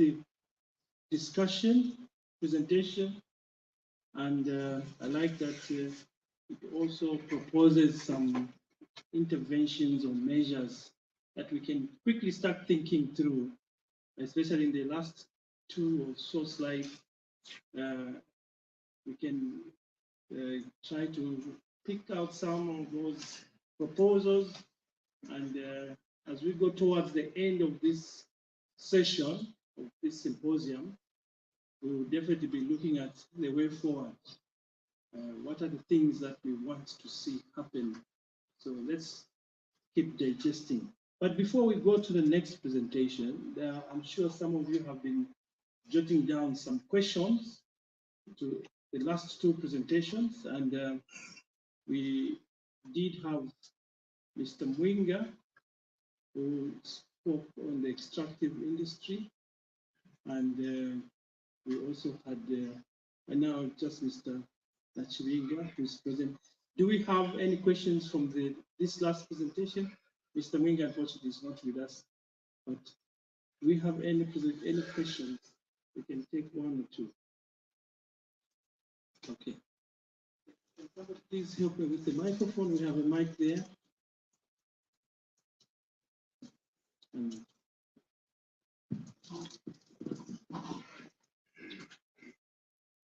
There.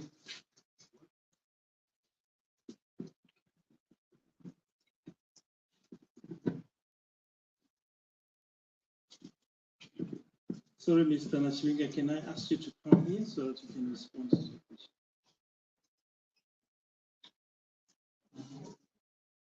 Please go ahead. Okay, thanks. My name is Akafimbo Musa. I'm coming from Emerald Production, Port of Zambia. I'm actually following this symposium with a lot of interest and concern. And basically, my thought probably uniformity, maybe we're thinking the same, that the discussion here is about our resources. And how do we safeguard them diligently from the corrupt acts? And obviously, at the end of the day, we want to see the benefits coming to we as Zambians. I was seeing the figures here. Mostly, we might be spending a lot of time discussing minerals which are being depleted by foreigners. At the end of the day, we keep on wasting our time talking things which were protecting other people's interests. So my concern and discussion, we're discussing minerals which are being depletable. Everything was there, and the most so beneficiaries are not us, we in here, are foreigners. So much as we discuss these issues of corruption, mining and stuff and benefits, are we asking ourselves serious questions that are these minerals really Zambian minerals? And are we Zambians really benefiting out of these God-given resources? At the end of the day, we'll see a different Zambia. You know, when you discuss those huge figures, do we qualify to borrow, we as a nation as Zambia? Are we really giving direction to government and the Minister of Mines and the President the correct directions? Are we misleading the government? Are we doing the correct? Are we actually discussing issues which at the end of the day, we Zambians are so beneficiaries? If these figures and the ones we're discussing here are actually actual, and this money is really going to the actual works, and this money is siphoned into the coffers of Zambia, or are they just figures? So me, I feel at the end of such discussions of this nature, we have multiple licenses of our fellow Zambians brothers given by the government of the Republic of Zambia. At the end of the day, our people are handicapped. Government does not come in to assist. And then these people from the other areas of far lines of this world, of this planet, are actually controlling the system because they don't want even to help the fellow people down there. So basically my concern is about accountability and transparency. I am coming from the gem sector, and I tried to get that sector on my heart because I belong there. When we discuss about transparency and accountability, you find that certain auction sales are not done locally. They are done with very few people representing huge sums of money, which they are compromised to corruption. You know, we are discussing accountability, and there's an auction sale done with very few Zambians representing huge sums of money. At the end of the day, they'll bring stories to us, and we keep on borrowing. So these minerals being discussed, mined every single day, as we are discussing in this meeting, they're being depleted, taken out of our sight. The sole beneficiaries are not even here. They are foreigners, which we are even maybe protecting their interest. So, colleagues in here, let's, at the end of the program, I feel we'll discuss solutions, and I'm just trying to follow step by step with much interest. Thank you very much.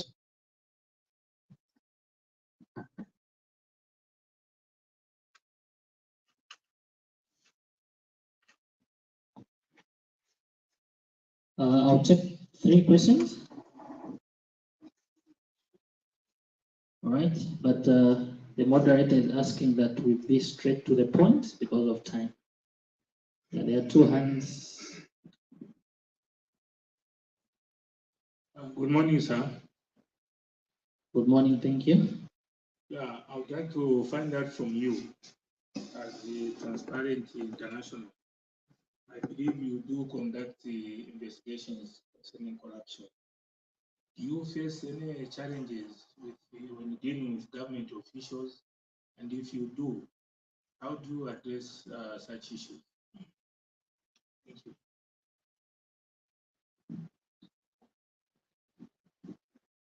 Good afternoon. For me, I think it will not be a question. I think it will just be a recommendation. I'd like to thank the organizers for this event. It's very important that the private and the public sector come together to partner in order for us to combat these illicit deals in the mining sector. Without working together as private and public sector, we cannot achieve the intended goal. I looked at the list of your recommendations.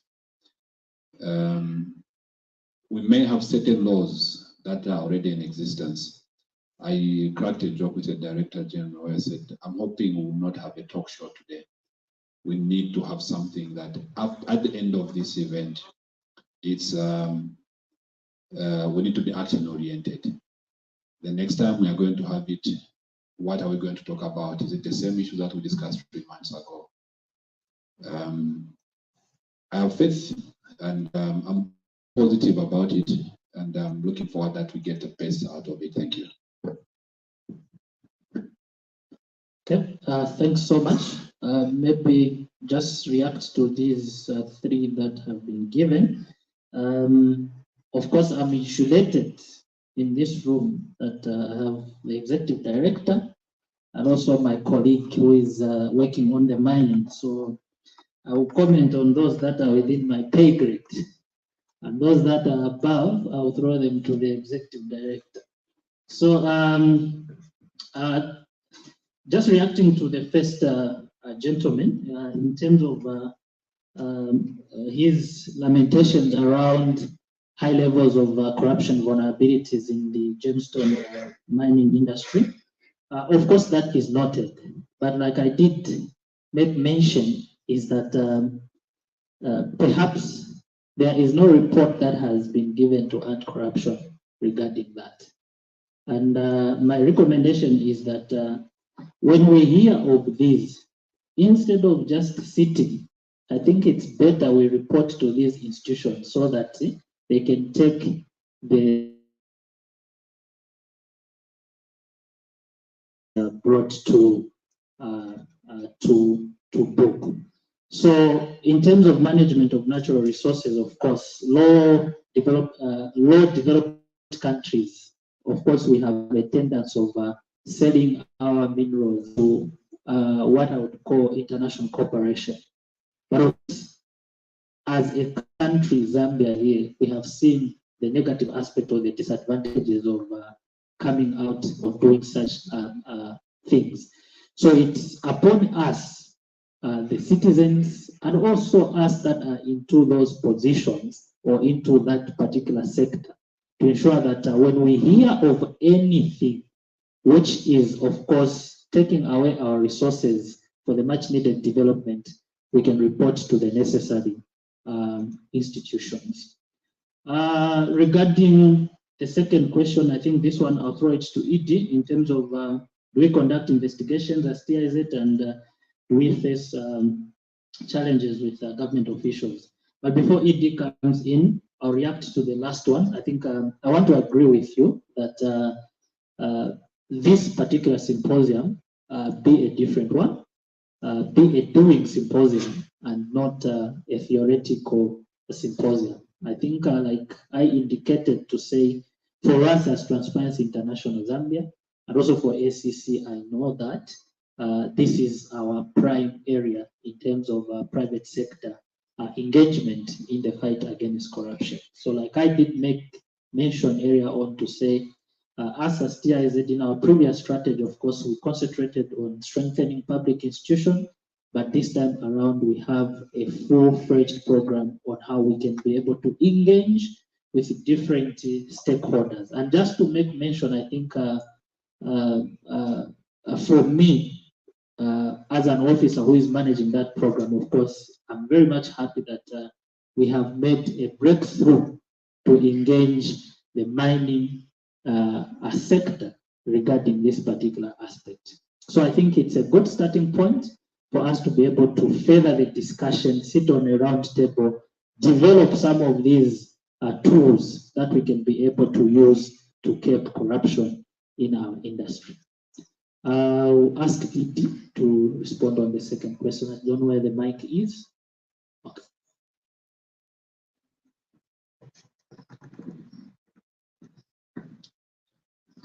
All right, thank you very much for that question. And the simple answer to the question is that no, we do not conduct investigations. I think it's important just to emphasize, I saw this again, I think in the presentation by Mr. Nachwinga early on. TIZ is a civil society organization. And because we're a civil society organizations, we have to operate within certain parameters. And so when you look at the Anti-Corruption Commission, for example, they are the institution that have the constitutional mandate to lead the fight against corruption in Zambia. So all of us other actors, civil society, private sector, and other actors who are working within the anti-corruption space, we are really just complementing the SEC, because the SEC are the ones that have the constitutional mandate. So the job of conducting investigations is the job of law enforcement agencies, and TIZ is not a law enforcement agency. But having said that, we do, of course, collaborate quite well with the law enforcement agencies. I think Mr. Nachwinga's presentation did highlight some specifics in that regard. So some of the work that we do arising from the research that we do, for example, it can be an input into the investigations that law enforcement agencies conduct in terms of the corruption issues. But in terms of ourselves doing that sort of investigations, no, we do not, because that is not our mandate. Thank you.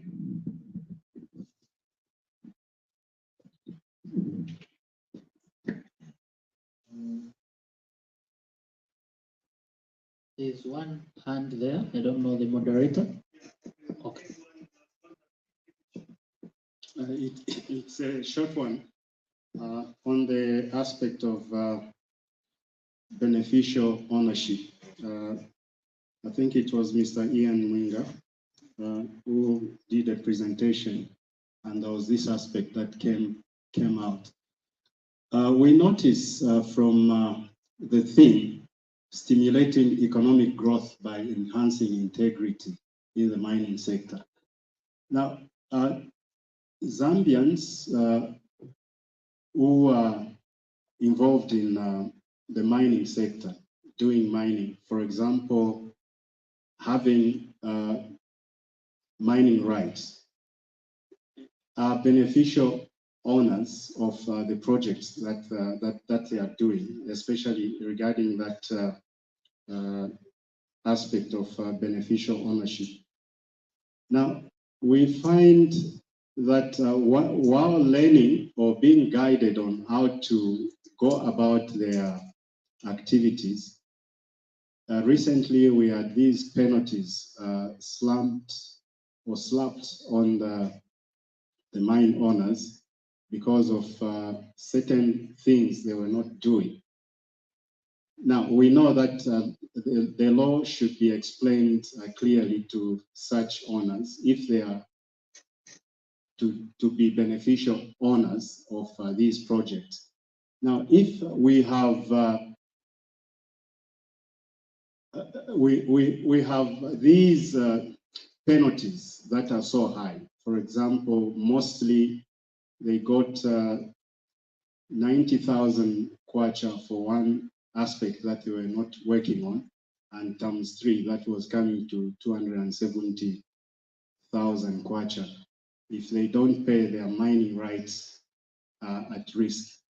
So if these mine owners fail to pay such fees or such penalties, their projects will be affected since these are startups. So now we are saying for them to claim that they are beneficial owners. At one point, ZRA was introducing something to the public, reporting online, and when there were problems, the amnesty was given. And we see that the same has been requested through the ministry. Now, we notice that the government, through Transparent International and even Anti-Corruption Commission, may see that for these mine owners, over 500, to be beneficial owners of these projects, they should be guided on how they can continue their projects without these stiff penalties, that if they want, they can do the right thing. So how can this symposium help out and make sure that we look into such issues? Because beneficial ownership means these mine owners should continue doing their businesses to improve and stimulate the economic growth in the mining sector. But if they are not involved, they are slapped with these high penalties, they may lose their licenses. So where is the beneficial ownership if we are not looking into these issues with critical eyes? The Anti-Corruption and also Transparent International. Thank you.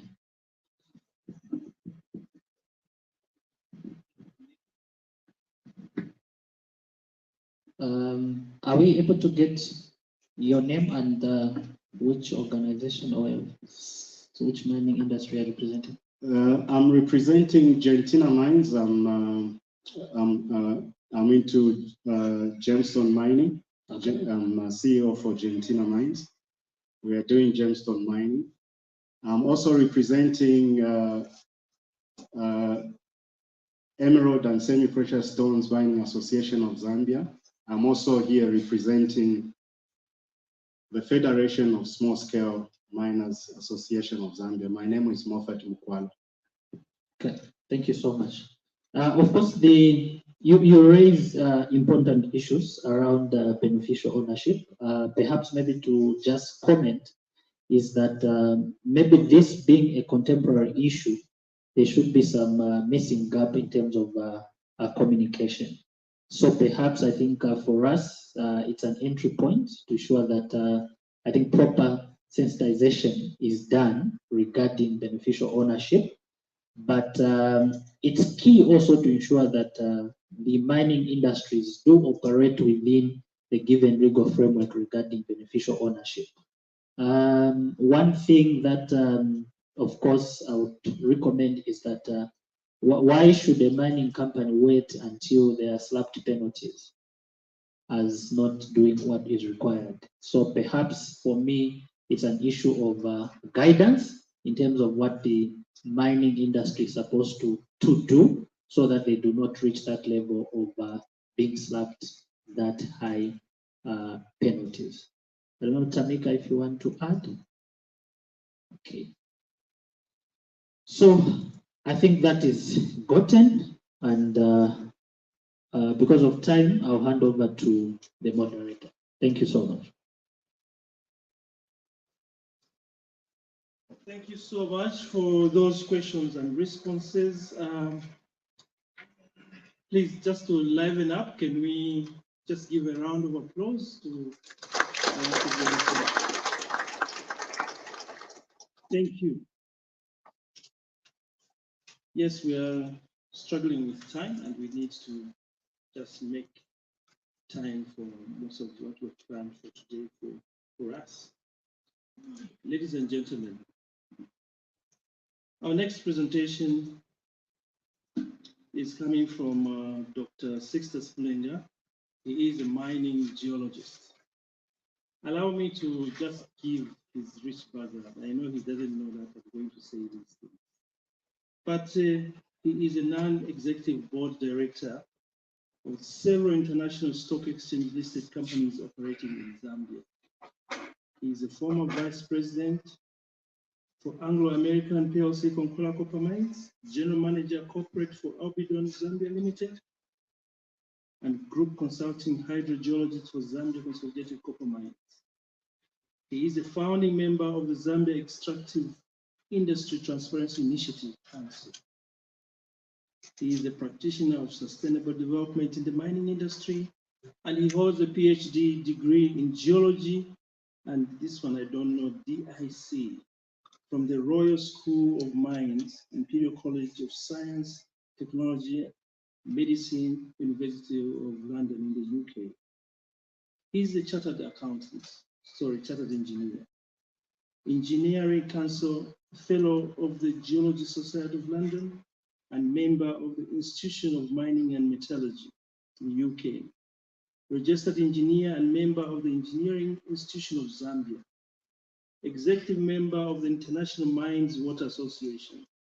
Council member of the Zambia Chamber of Mines. Chairman of the Geology Society of Zambia and past chairman of the Zambia branch of the Southern African Institution of the Mining Metallurgy. Ladies and gentlemen, this year, Dr. Mlenga received an award from the Zambia Chamber, He received an award from the Zambia Chamber of Mines, the 2023 President's Award for contribution to the development of mining industry in Zambia.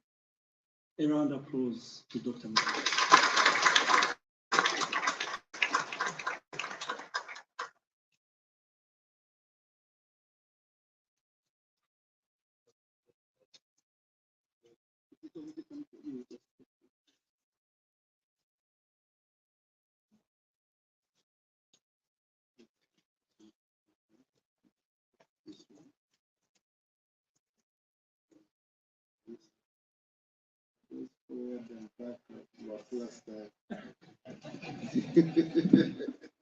And they say forward. It goes backwards. So since I'm operating in Wapula now. First of all protocols observed. Ladies and gentlemen, I feel humbled to be invited and to share with you the subject matter we are dealing with. I've been asked to give a presentation on the effect of corruption on the performance of mining industry. And being a practitioner, I'm just giving the perspective of that. Now, could I just ask some guidance? I don't like giving presentations standing in one point. I need to move. Can I walk to the slide? Okay, thank you. Yeah, I think that's better for them. Hello. This is better. Yeah, I have the freedom now. I think the presentation outline, as you can see, I will give you the introduction, give you a bit of Zambian mining industry development history so that we understand what we are dealing with. Then the main subject, effects of corruption on the performance of the mining industry and governance. And today's talk has been governance. Transparency International Anti-Corruption is talking about governance. So I thought we should spend some time on governance issues. And then I've got some proposals to enhance transparency and accountability because I feel it's all about transparency at the end of the day and some way forward. And now, before I go forward, I would like to commend the Anti-Corruption Commission for inviting us, myself and my colleague, Dr. Rene, to come and share. So you are on the right track. And TIZ, you are always an inspiration because you go beyond. You're always ahead of everybody. So we commend you for what you are doing. So these two institutions working together and the Zambia Extractive Industry Transparency International, we got a strong framework for the country to move forward. I'd also like to share with you that I was a founding member of the Zambia Chamber of Mines. So I've been around. I've been in the industry now for 50 years. So my whole life has been mining. That's all I do. I only know one thing in life is mining. That's all. Everything else I'm ignorant. Yes. So the history of Zambia is very unique. Unique in the sense that we have an internationally renowned mining industry, which is the main driver of our economy. It is the second largest employer in the country, second to the government. Now, as you know, the industry requires high capital investment, expensive technology, professional staff, and takes several years to achieve return on investment. It's very important to understand that that's what mining is all about. But Zambia is very unique because Zambia has been mining for over 100 years. In pre-independence and independence, I've given there so we've got 3 phases. From the 1890s, that's when the first exploration was happening in Zambia. And before independence, the mines were in private sector. Then we got into independence, we ran the mines, we had our own ownership through Zambia Consolidated Copper Mines, and then we privatized. So we're one of the very few countries in this world who have gone through the full cycle. Started with private sector, went into nationalized industry, and learned our lessons, and we've gone into private sector. So in terms of knowledge, the world should come to Zambia and learn. So we should feel very confident that we're a very strong country and we've got the expertise and the institutional memory and country memory and the expertise to deal with any problem with mining. In the past, people used to come to the mine to come and learn mining here. They're still coming to learn mining here. So our current Zambian mining industry comprise large scale, small scale, and artisanal mining. The large scale is the mainstay of the industry. The small and artisanal, we have to develop it to make it grow into medium and eventually into large scale. Now, before we go any further, it's very important to understand the structure of how you create wealth in mining industry. It has got those key stages, 4 key stages. The first one is mineral exploration. Mineral exploration, on average, takes about 4 to 15 years. So as you'd expect, 4 to 15 years requires a lot of patience, a lot of focus, a lot of perseverance, and huge capital investment. So on that one, I give you an example. For my project, it took me 12 years. So I'm a star. You see, others take 15 years. Me, I took 12 years. Okay? So then mine development. Now, during that period of mineral, good. During the period of mineral exploration, it's time for expenditure. There is no income. There is no income. It's all investment, investment, investment, investment. Nothing else. Mine development, that is followed by mine development. And normally, that's a sort of range. So when you see they've commissioned a mine, what we are saying when commissioning a mine, they're just building the brickwork. And that brickwork and framework, setting up plans, depending on the size of the project and investment, it will go for 2 to 5 years. So if you look at our biggest mining company right now, First Quantum, took them several years to develop the Kansanshi mine. They announced, but it took several years. Now we are seeing the benefit of what they've done. The mining operation, this one depends on the reserves, what we call the life of mine. So if we look at our mines here on the Copper Belt, they've been mining for more than 25 years because our Nkana mine, Mufulira, Konkola, they are all over 25 years because some of these mines started mining in the 40s, like in Ghana, they're mining in the 40s because they have a huge line deposit. Then at the end of the mine, we have what we call a closure plan. Now, in these days, the environmental obligations are very important. You have to try and rehabilitate. A good example of a closed mine in Zambia, large scale, would be Kabwe. For those of you who are old enough to remember, Kabwe used to be our lead zinc mine, but it was closed. And for many years, it was in that role. So this is the thing. And it's very important to understand that. So this is the basis for how we get affected, how vulnerable we are to corruption. The licensing issues will be dealing with that area and this area, the mine operation phases.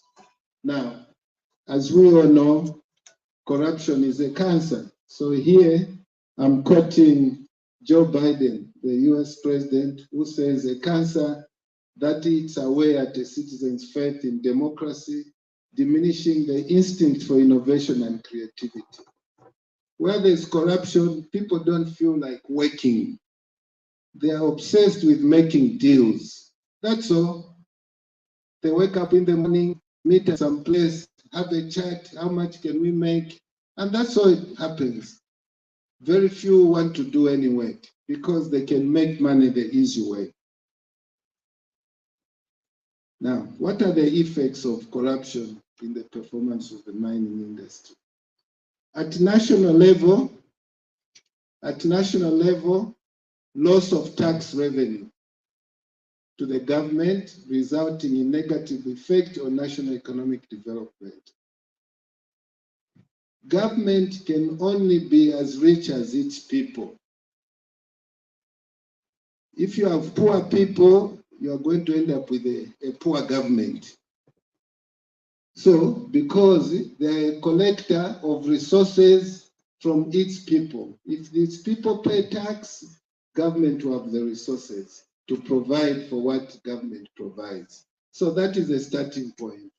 If no tax is paid because of the effect of corruption, our government will get less money.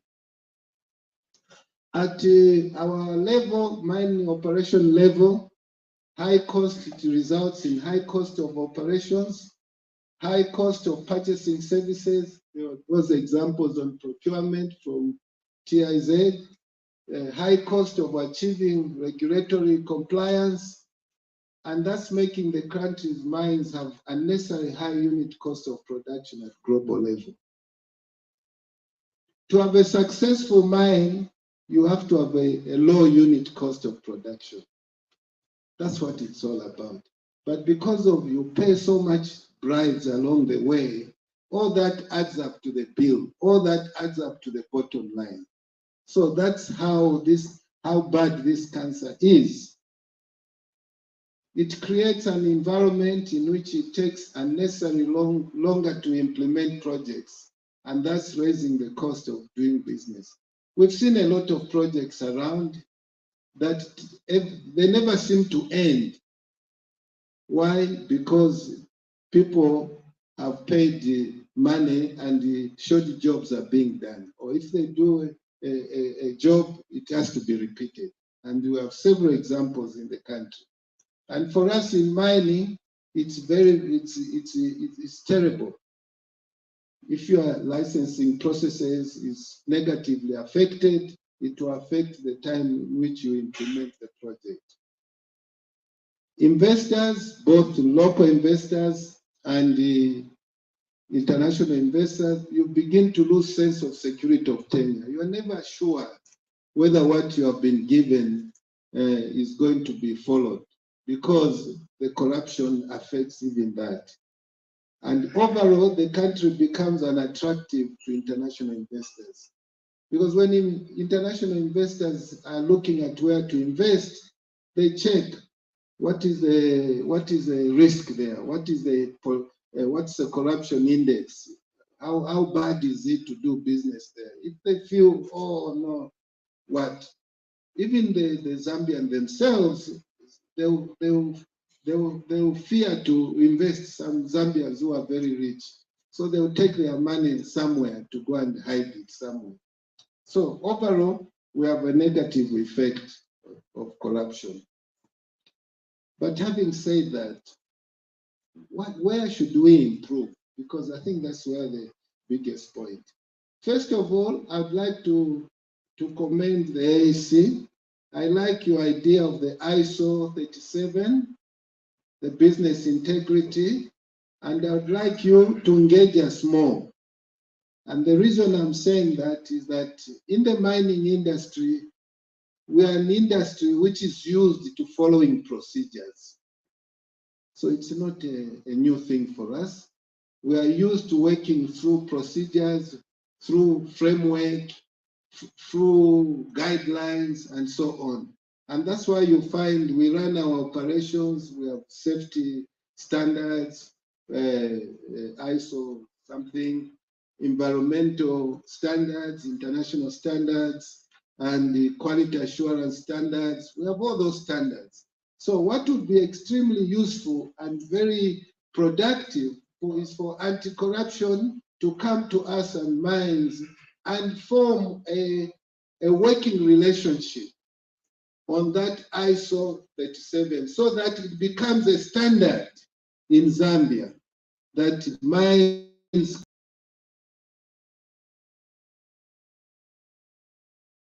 start giving awards.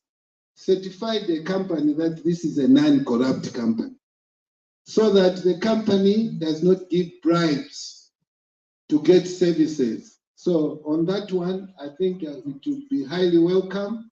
You can approach us through the Chamber of Mines. We can liaise, and my brother and I will work very hard that we do that. So, enforcement of the anti-corruption and anti-bribery laws and regulations. Zambia has got very good laws on corruption. All we are saying, further enforcement. And this can be assisted by working and creating a bond with us, and we work together on that. And the continuation to implement the procedures of issuance of large-scale exploration and large-scale mining licenses to eradicate speculation. One of the big challenges we have seen in the past, and we still see now, is that a lot of people get licenses, but they don't do any work. If you go to cadastre, you'll find the whole country is divided. License, more than thousands of licenses. But if you ask how many of these licenses people are doing work, there are very few.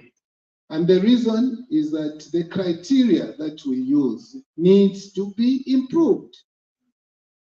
It needs to be improved. Only people who have the capacity and ability and the intention to do the work must be granted those licenses. And that's why we have said, for instance, the criteria, it includes the following key elements. You must have the mining technical knowledge. And you must have also the capacity to obtain capital investment for the project.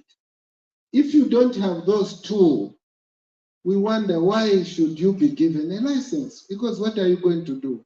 All you are going to do is to hold on to this piece of paper and sell it to our international colleagues who come in the country looking for exploration licenses. So they get sold. So that is a big place to clean up. And I'm glad that the New Dawn government has taken a lot of initiative and effort in cleaning the cadastre. The cadastre now has greatly improved, but there's more work to be done. That's a reality. Then at the bigger level now, AAC knows this, transfer pricing by mining companies. Now, this transfer pricing requires that we enhance and build capacity in AACC. The capacity to understand the business of mining.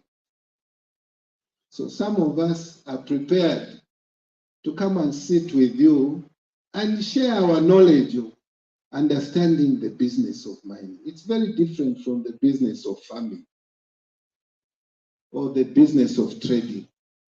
It has its own peculiarities. And we can come and sit and share with you the value chain.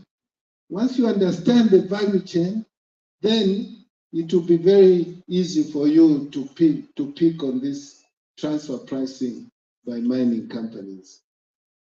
The other issue that is, other trick that is used, foreign companies, some foreign companies, I may add, some foreign companies, they set up special vehicle, SPVs, in their home countries.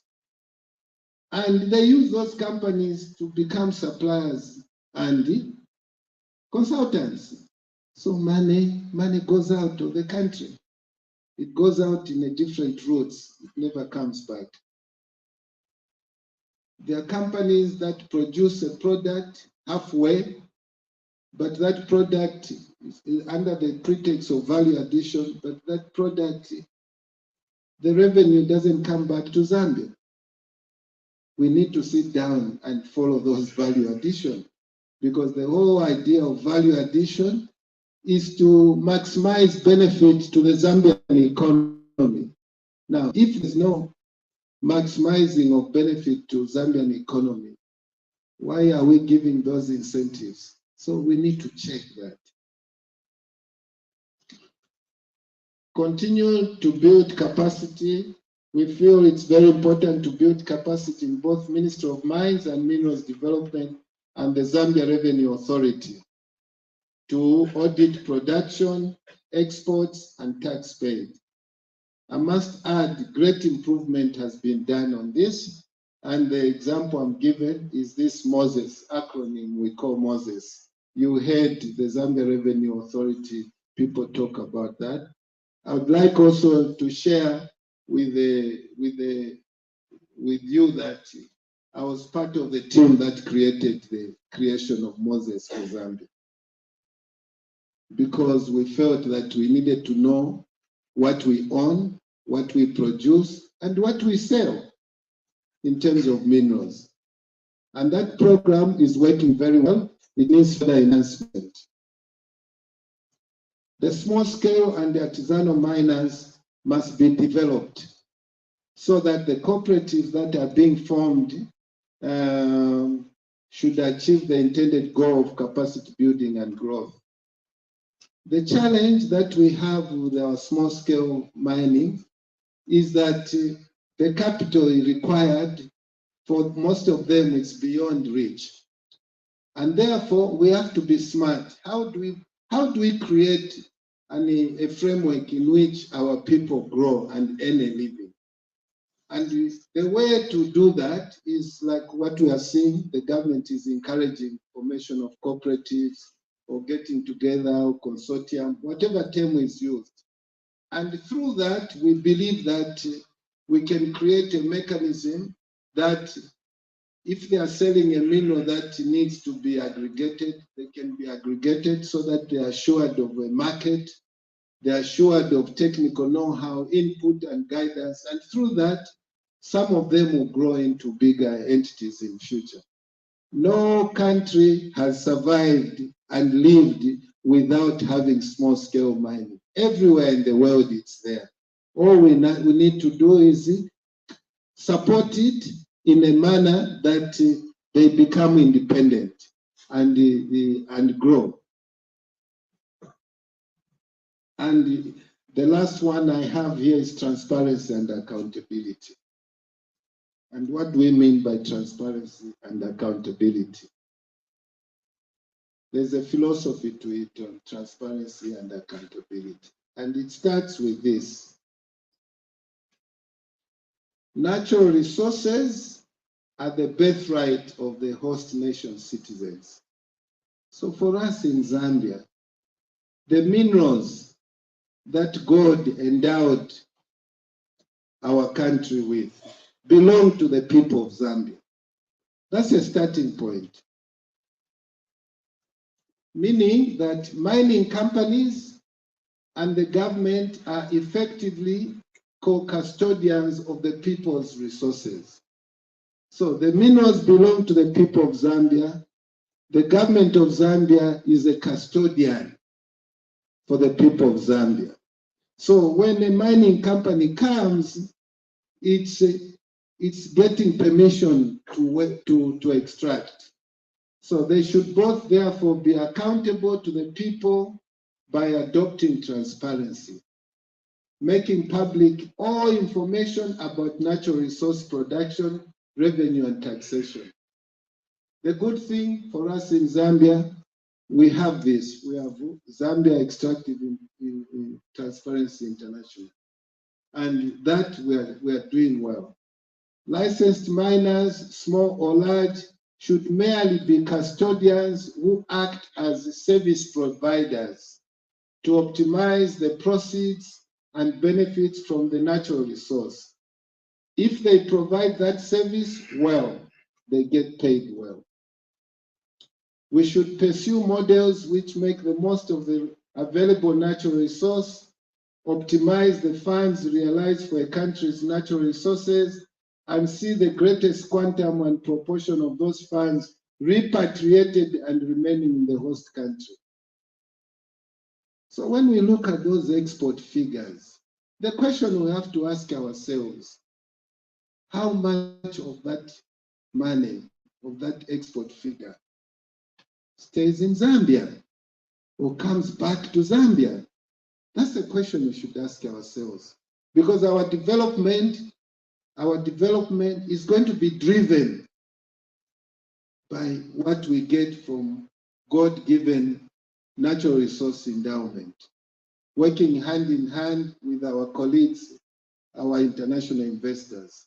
So we should create an environment and encourage an environment which encourages our international investors to come and work with us in the development of Zambia and create employment.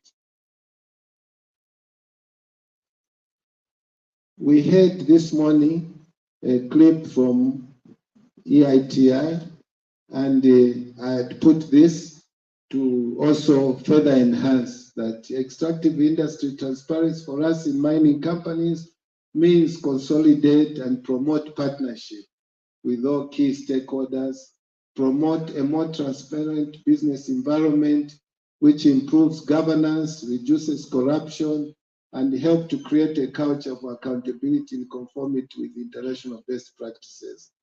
Provide a better understanding about how mining industry works to the nation. Provide revenue and associate data necessary for the EIT reports. Provide industry leadership towards achieving the overall objective of EIT, greater transparency, and so on. Now, I remember when I suggested to the late President, His Excellency Mwanawasa.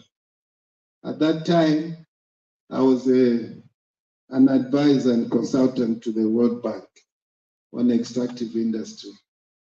And the notion of creating extractive industry, our committee then created it in Washington. So I came back and I went to see the permanent secretary at that time at the Ministry of Mines. I said, we have a brilliant idea under this committee that I belong to. We need to publish what we get from the mining companies, and the mining companies should. And the PS then said, oh, wonderful, why don't we go and tell the president? So we went and mentioned to the president, and he took it up. So EITI was brought into Zambia and initiated by the late President Mwanawasa. And we are seeing the benefits of that. So that's where we come from. So it's been a long way. Now, there's a new additional thing I thought I should share with the Anti-Corruption Commission today. Because we are talking about transparency, there's this concept we've been working on. For your information, I'm the board chairman of CAJAM. CAJAM is a joint venture company owned by the Zambian government and Gemfields in London. So through that company, we've been thinking about this transparency. How can we, extractive industry, contribute? So we've come up with a concept. And the concept we've come up with, we call it the G factor. G representing the people, meaning government, the government factor for all natural resources. And we believe that if we implement the G factor, it will create a framework through which we can peep into what the mining companies are doing and raise alarm whenever it is necessary. So what is the G factor? The G factor is, I put a formula here. It's a very simple formula. It's basically what you earn so A, my eyes are not very good. A is mineral royalty tax paid. I need to get closer. B, corporation tax paid. C, dividends paid to government. And D, total revenue. So what we are saying is that if you add all the taxes, those three taxes and any other tax you pay to government, and the sum of that divide by the total revenue you earn, it will give you the G factor. So for us in Kajam, as an example, in 22 for 1 year, it was 17%. So you can see we paid 11.5. Those are figures in millions. We paid 11.5 million. These are dollars. 11.5 million. Corporation tax 13.3, dividends 1.5 million, and total revenue was 153.3. So if you do that in 2022, we paid 17%. And for 5 years, 2011 to 2018 to 2022, it was 12%. And for 10 years, 2013 to 2022, 19%. Then G Factor, since Gemfield acquired 75%, which is 208 to 2022 is 17%. So what we are saying that if every company involved in natural resources in Zambia, in Africa, should publish this data, natural resources, mining, oil, gas, timber, and everything, we shall get a glimpse. We've spoken to government about it, and we feel we can publish these figures, and we feel we can be used as a guinea pig. We can give you all our figures. You can publish, and we can, in the mining sector, we can do, every mining company should produce this G factor. So in the EITI, that would be an area where the G factor can be shown. In that report, the EITI report, there should be a G factor. And the reason what we are saying is that if you look at a sector, large-scale mining sector, base metals, we will find that tax revenue paid versus revenue, there's a percentage. Let's say maybe it's 10% or 20%, whatever it is. And then suddenly we find somebody in that sector falls outside that range, especially on the lower side. And you can ask, hey, what's going on in that company? It gives you a chance to go and investigate. And the accountability will furthermore enhanced. And I think it's a brilliant idea.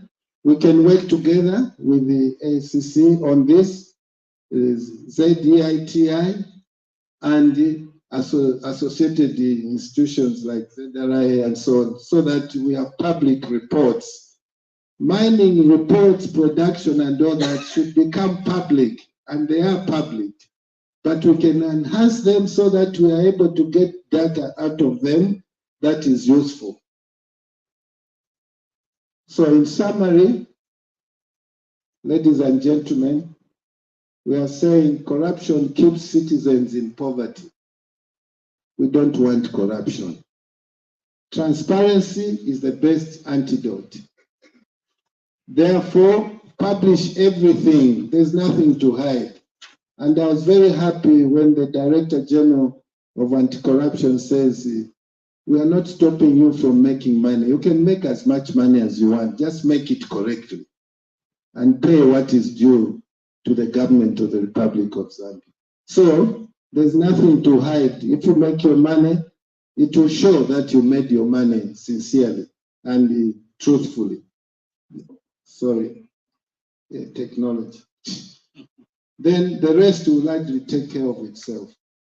So if we put all these systems together and we work together as partners, we will have great steps ahead for our country. I would like to say thank you very much for listening.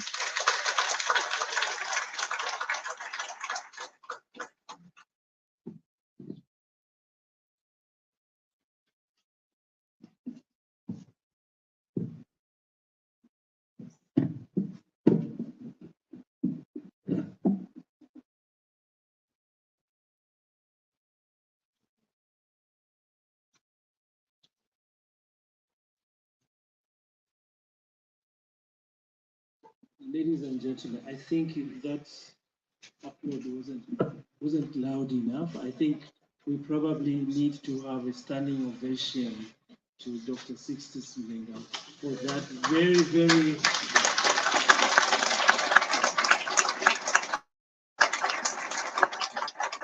thank you, Karen. Thank you, thank you.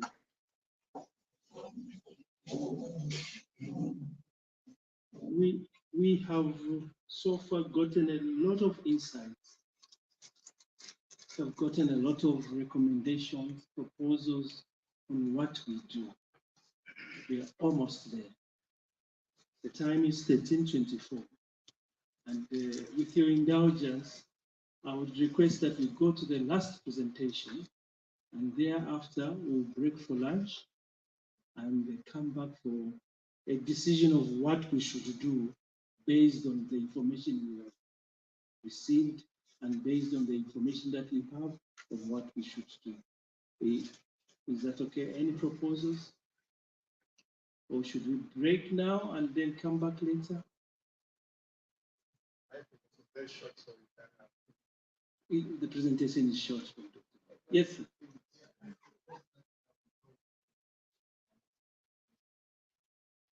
Thank you. Thank you. Thank you for that proposal. Ladies and gentlemen, allow me now to invite the next presentation from Dr. Goodwin Bene. Dr. Goodwin Bene is president of the Chamber of Mines.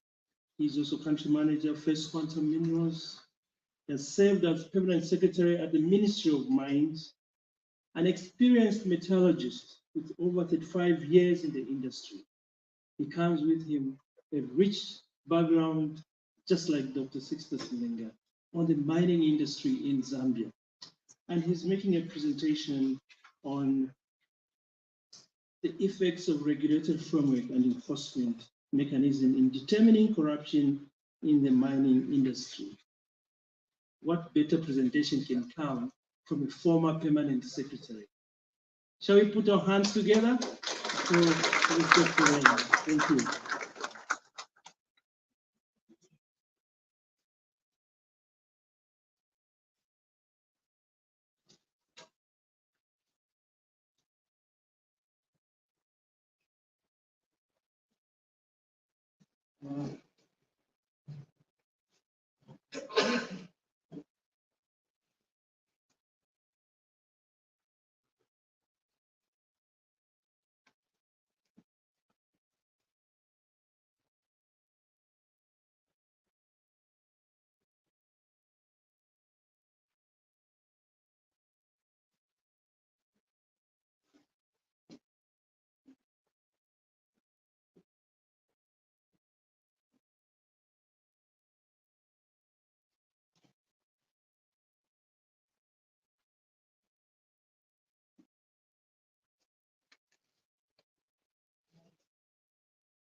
There's a great advantage of being the last speaker because everybody's tired.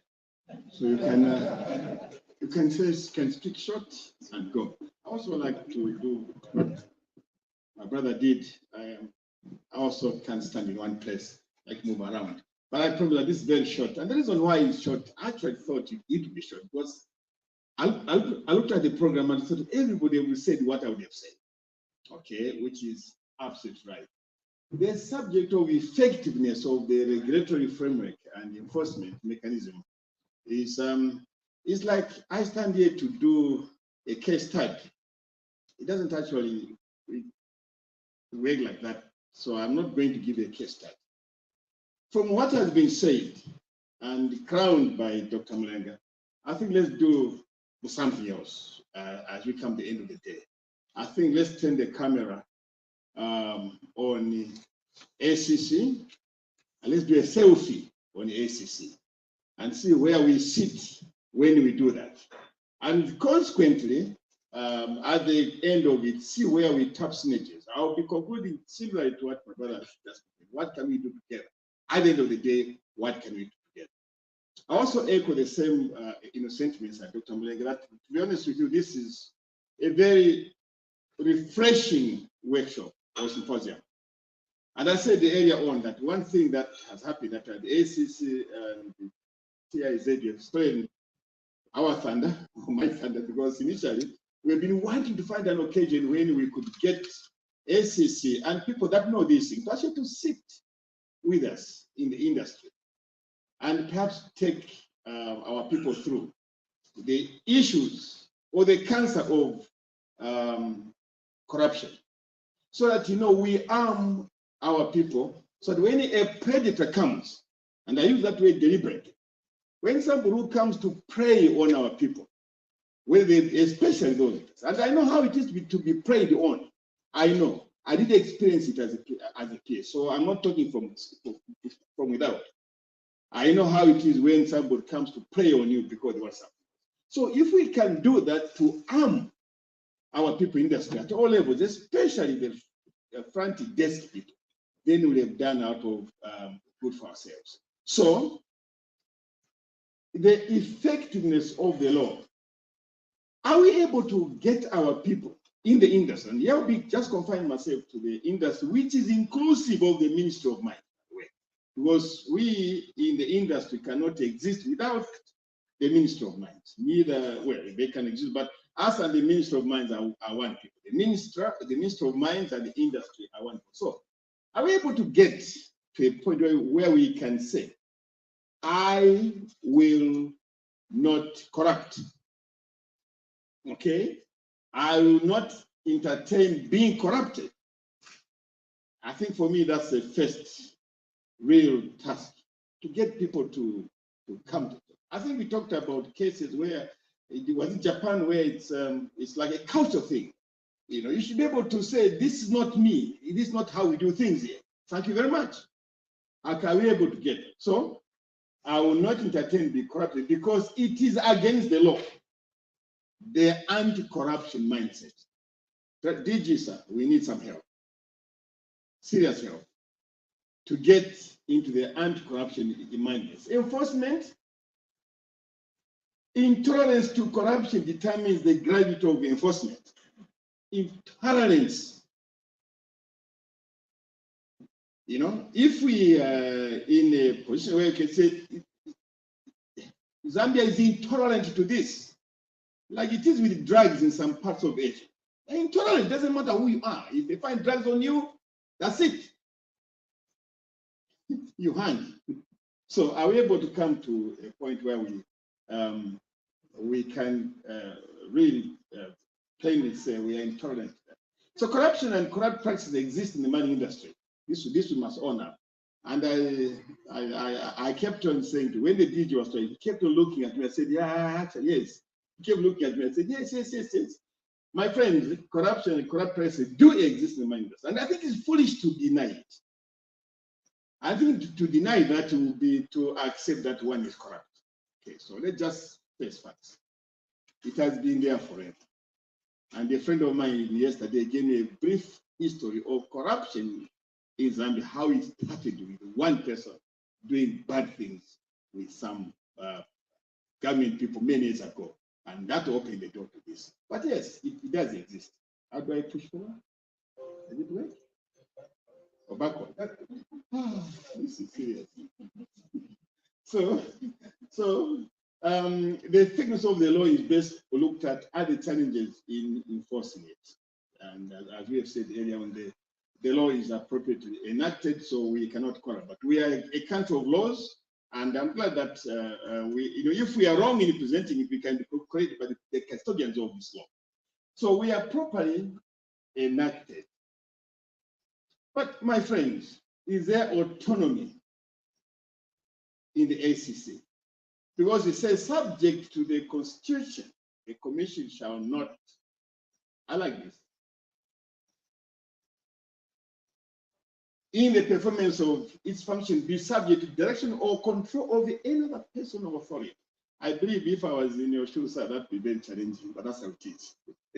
So we are thinking how difficult it is for ACC to operate. And some people take advantage of it. How difficult or how easy it is for them to operate. So the challenging space lies, I believe, in the autonomy of the ACC, as referred there. So can the ACC be prevented from investigating a corruption case in the Ministry of Mines or in an operating mine? We must not take that question lightly. No, that's how we're going to help the Commission. That's how they can help us. But the question we have is, because if once somebody discovers that there's a loophole here, lo and behold, the cancer grows. It will grow. And even when the Commission has investigated, can it successfully prosecute? Like I could see, and that's why I said I'll just turn the camera on the Commission as I move towards my presentation. The second part of the challenge in space, looking at this particular regulatory framework, is the functions. They are detailed very clearly, part 2, section 6, and all those activities there.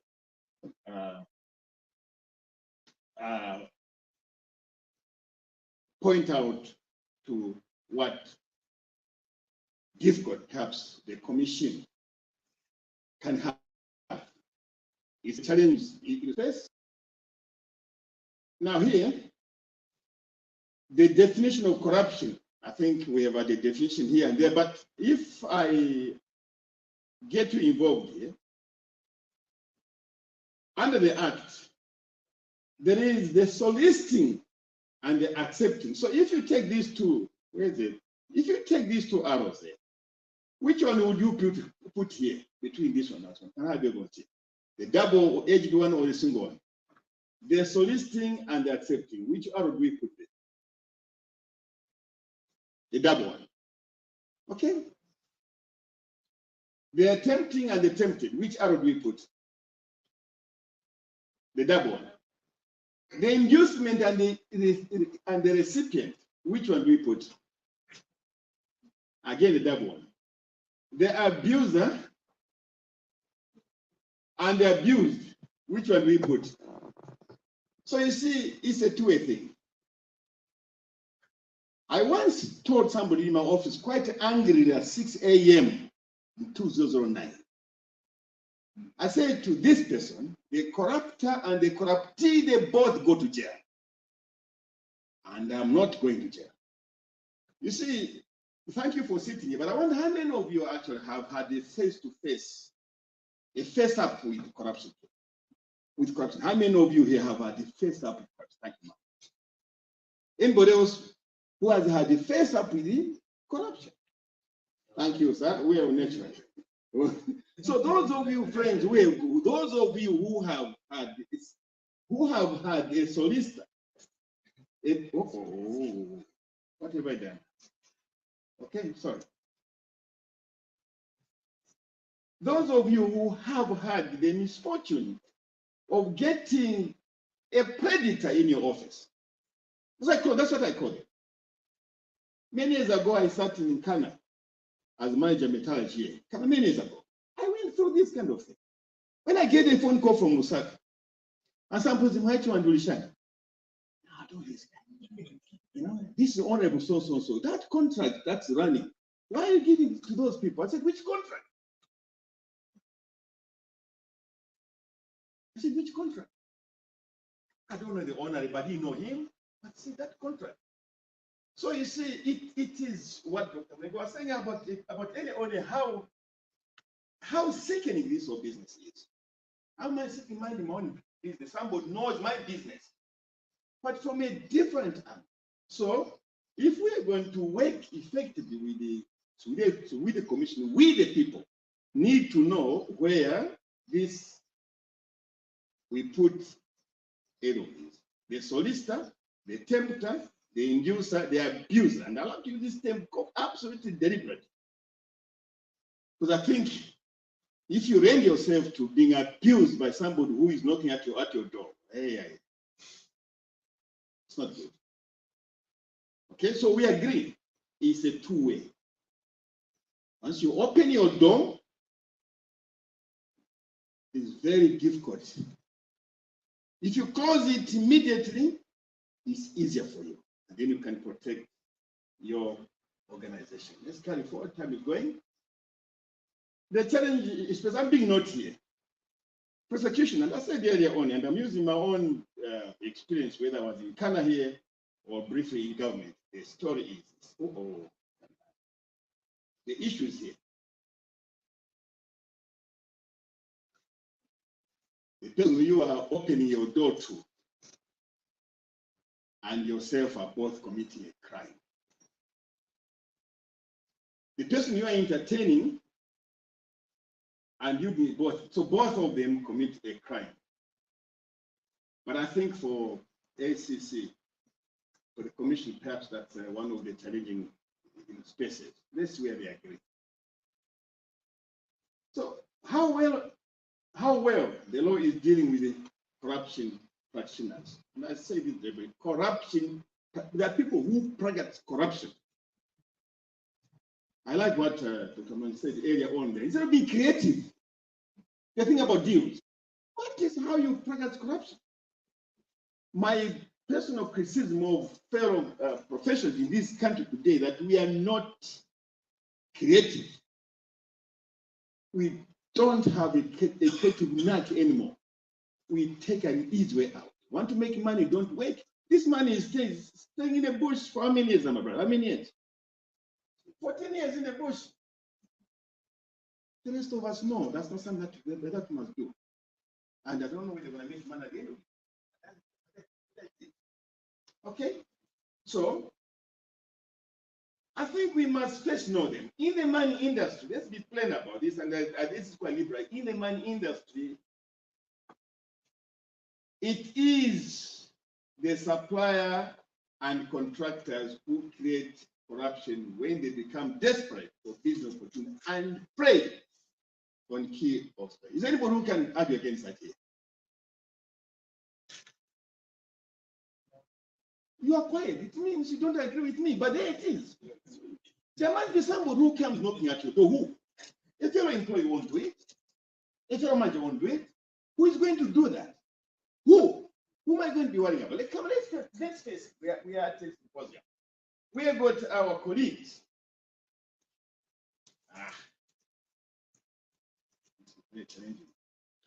Then we have got employees who render themselves to be preyed upon. And sometimes managers don't know this. A manager will deny there's no corruption in my department. He will deny it to his grave. But the guys under him, that's what they're doing. Or employees who create corruption by not carrying out their duties. The request will stay in the basket for 1 month, getting paid for. So that you keep on knocking, they don't answer.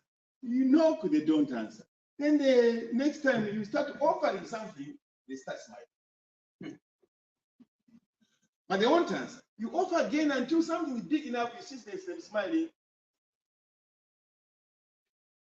Corruption has people who practice it.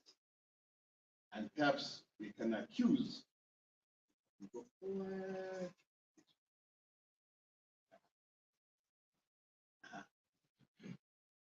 Then the investors who create corruption when they become desperate for the money, right? And I think here we'll confine ourselves.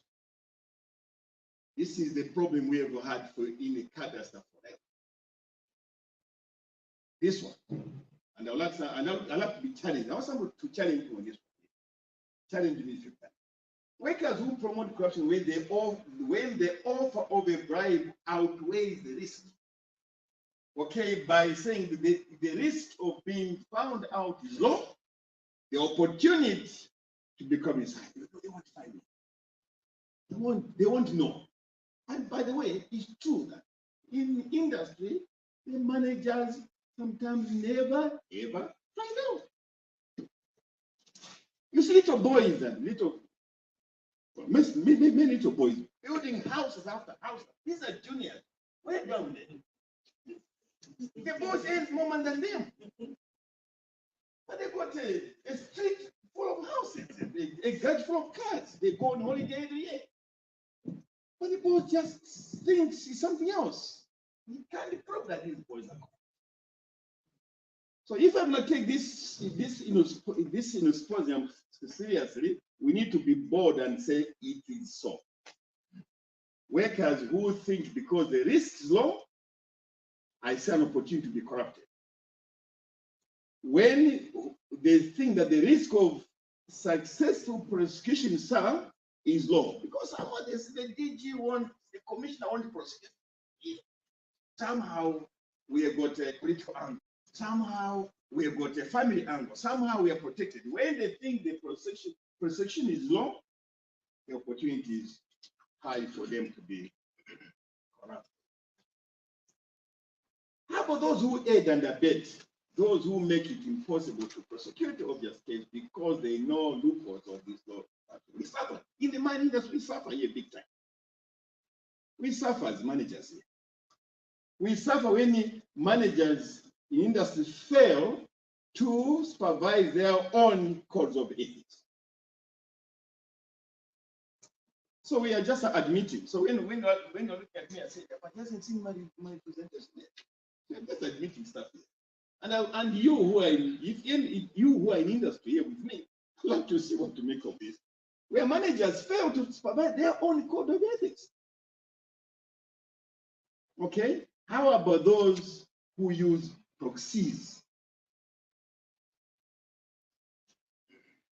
Can the commission catch a proxy? Can the commission catch a proxy? I haven't done nothing else, but I've been bribed. You never find me. You never even know where my money is put because it's safe with a proxy. You'll find out. Okay, so we suffer like that in the industry. Now, how about the commissioners who themselves see an opportunity to do business with industry that tend to go the other way? Guys, nobody ever holds a job forever. So maybe another 5 years when I'm out of work, I can have business here with First Quantum or with this company or that company. So the people themselves, the custodians themselves start thinking, even I can do it here. These are challenges. And doesn't help us actually. And those issues which are not urgently dealt with by the commission. The same case today, eventually the case died. Okay? Those are challenges in this space. And then there's the interpretation of the law itself by the public. And we in the industry get affected by this. Because you see, to be honest with you, I mean, how many people can confidently say, I understand the ACC law enough to know what to do with it? Maybe not many. If the general public does not fear the law, then it's plainly ineffective. So, what are we going to do? Am I going forward?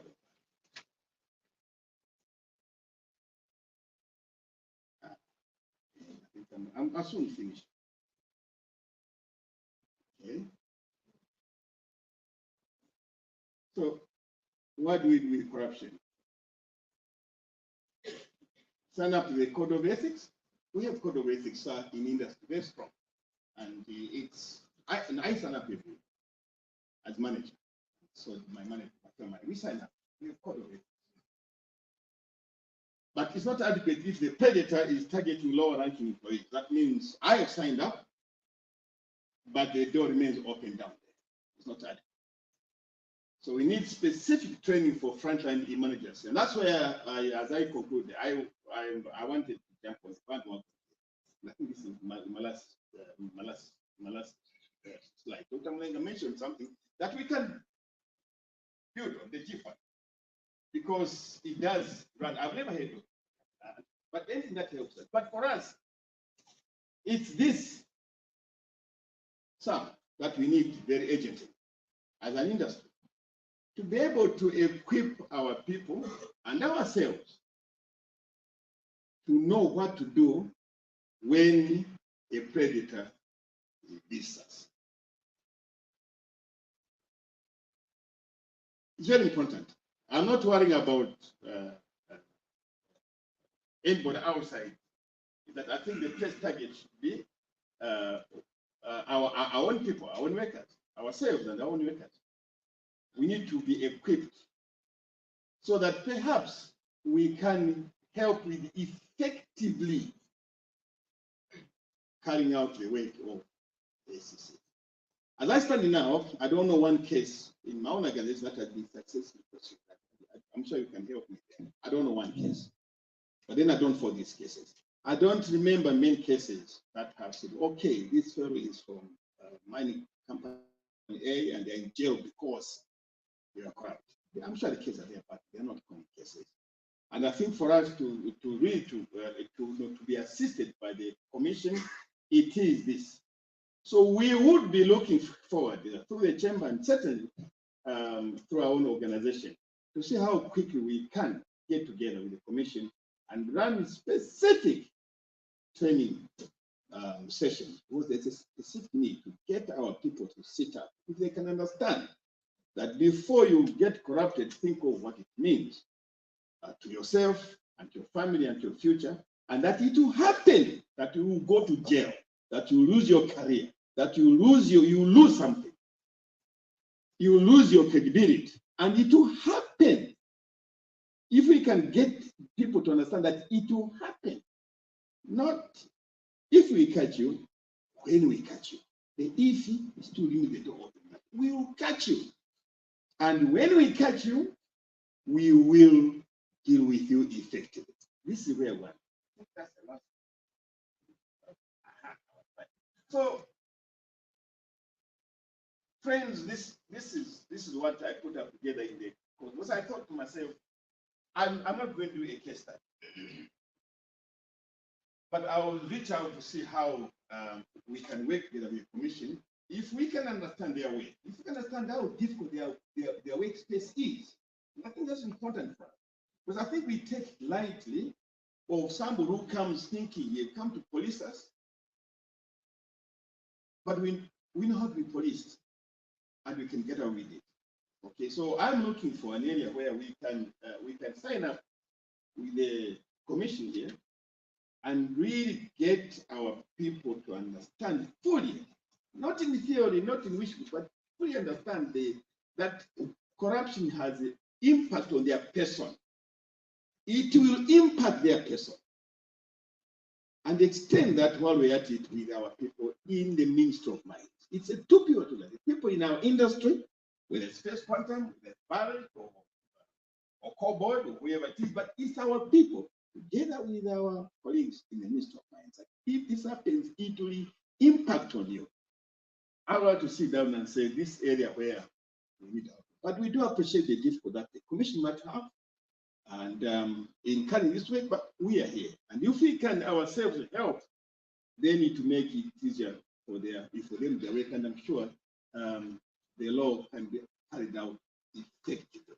Enforcement can be difficult when you are dealing with people that themselves have maybe they might have hands tied or might have difficult in carrying out. And I don't assume that ACC has no difficulty. I think you've got a lot of difficulty carrying out. We do appreciate that. Like any other organization that can. I took one note here, for example, I said, if at all somebody has power to stop the commission from working, well, they do have power to prevent the commission from working. Okay, I'll stop here. And before you get too hungry, like I'm hungry, I'll stop here. Okay.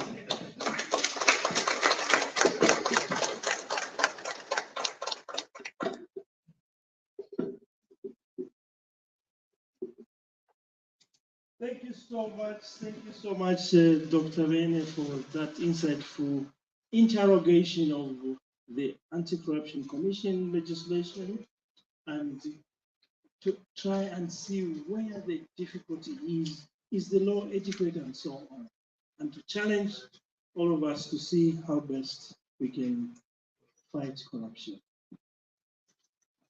Ladies and gentlemen, I'm worried that if I allow you to go for lunch, you won't come back.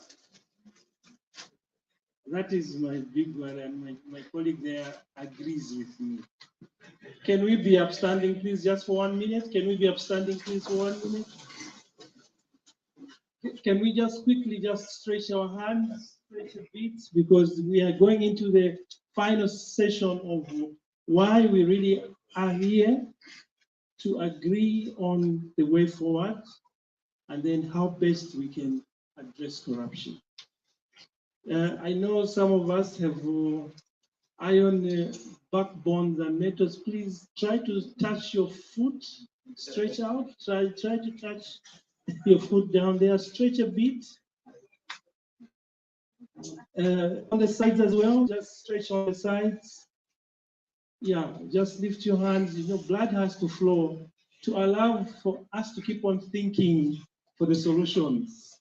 Otherwise, we'll get a clogged mind, a clogged brain. Thank you. Let's take a seat. Thank you.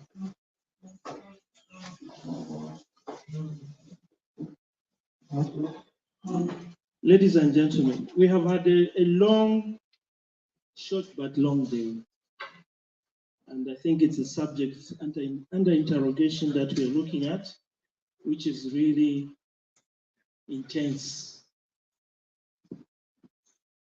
We have gone through the presentations from the Extractive Mining Initiative, Transparency International, as well as solutions and proposals from Dr. Sixtus Mlenga and Dr. Wene. This juncture calls us to look at solutions, interrogate those solutions, the proposals that have come through, and to call upon you to make additional proposals on the way forward, on how we can address corruption in the mining industry. It is good we are not starting from the scratch. We already have something that has been presented. Let us strengthen those proposals. And so we'll go around asking you on what you think, on what is your contribution towards how we can address corruption. We'll have a microphone going around to pick your thoughts. Yes, please. The microphone, please, is right here. This way. Let us start from here. Oh, yeah, okay. There's a hand here. Your name and where you're coming from, and then you proceed. Please try to be as concise, but give the gist of the proposal. Thank you. My name is Mfike Makai. I'm the CEO of Cobalt Metals, an exploration company. Thank you to Dr. Mlenga and Dr. Wene. I think they hit a number of things on the head, as well as the presenters from TIZ and ZDITI. I think I'd like to use myself as a personal example. I put up my hand when Dr. Wene mentioned who has faced corruption. And I think since being put in this role, my first fear was the number of phone calls I'd get for deals. I think I've been on the selling side. I used to be the country manager of Barroad Equipment. And I would tell my team members, walk away from the deal if you're being offered a kickback. And it would be hard because everyone knew Caterpillar is a good product, but people would say, no, but you know, these guys on the other side, whether it's CDF for excavators, they want ECA something. And I would tell my team, walk away. I've fired people for that. I think people don't see, like Dr. Wene said, the challenges when you become a manager. People think you have it all, but half the time you are bombarded with people asking for all sorts of favors, even up to your house. I think suppliers and contractors need to be educated by it. This type of content was excellent, even for me to know which clauses can also protect me. But going around and bringing them in the room, whether you go to the mining houses, you know the major suppliers in the industry, whether they are electric machinery suppliers, they need to subscribe to attending either once a year some sort of training from ACC, TIZ or ZDITI. They need to see these presentations and show them the impact on the economy and the losses and leakages if we do not let firms run well. We were talking about investors. I think there was a, sorry, I'm going on, but okay, I'll pause there because it's something I'm very passionate about. But Even these investments we're talking about to build a mine, Dr. Mlenga showed it. You need 1 billion to 2 billion of a big mine, the scale of First Quantum or Kansanshi's mine. And that money is not going to be found in Zambia. You need to go to the international markets. We have a GDP of 22 billion. So going to find 2 billion within the Zambian economy is impossible. You do need investments from outside. It's about managing when taxes are paid, how are those taxes deployed to develop the country, and being accountable to saying, okay, when this money is paid as a corporate tax or a royalty tax, how is it being applied? And that's the duty of every citizen to question their government. Thank you. Thank you. We just move right at the back there. And I'm happy to see hands coming from ladies. My name is Ronika Mukwala. I'm the Executive Director of Jetina Mines. I'm also the President of WIMIA, Women in Emerald Extractive Mining Industry Association. I really appreciated to hear from Dr. Rene as well as Dr. Mlenga. I don't know whether it's a comment or a question, goes to Dr. Mlenga. Dr. Mlenga came up with a very important issue that he has brought out, especially the way he built up his career in mining, which is of interest to me, and I've always wanted to visit him. I've been to his office, and I really want to learn more from him. But now when we have situations like we want to make sure that our mines perform the way these big brothers are doing. I'm very small in this industry, but as when it comes to corruption, I've seen that in any sector, corruption is there. But now, if we tend to have workshops or meetings like this, I'm sure we will be in a position to see how to go about corruption. But of course, it's a very bad thing for the industry. So I would like to make an appointment with Dr. Rene as well as Dr. Mlenga. To me, I feel they can change the way I look at things from the way I do my business from this stage to another stage, and let me learn from them how I can avoid corruption, because all I know as well is just mining from childhood, and I've known Mr. Mlenga for quite some time. So please, that's my request. Thank you, thank you. And indeed, the distinguished persons here are available to any one of you. Please make appointments, and the office wants to hear. Last time this kind of discussion, I offered my services free of charge. I said any small-scale miner who wants to know about the business of mining, I will come and teach you free of charge. You remember? But none of them has come. Okay. So the knowledge, yeah, I stay in the bush. That's where mining is. You don't expect me to be in Kitwe. But what I'm trying to say, we are trying to build our country. And building our country, we must share the knowledge. Some of us now, we must pass on the knowledge that we have. And we are very willing to pass that knowledge. So the business of mining, we can sit down and we can share.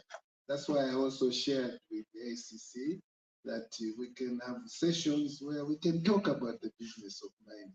But what is very important on the way forward, we started by saying we in the mining industry, we are used to working with obeying regulations and frameworks. So we are ready.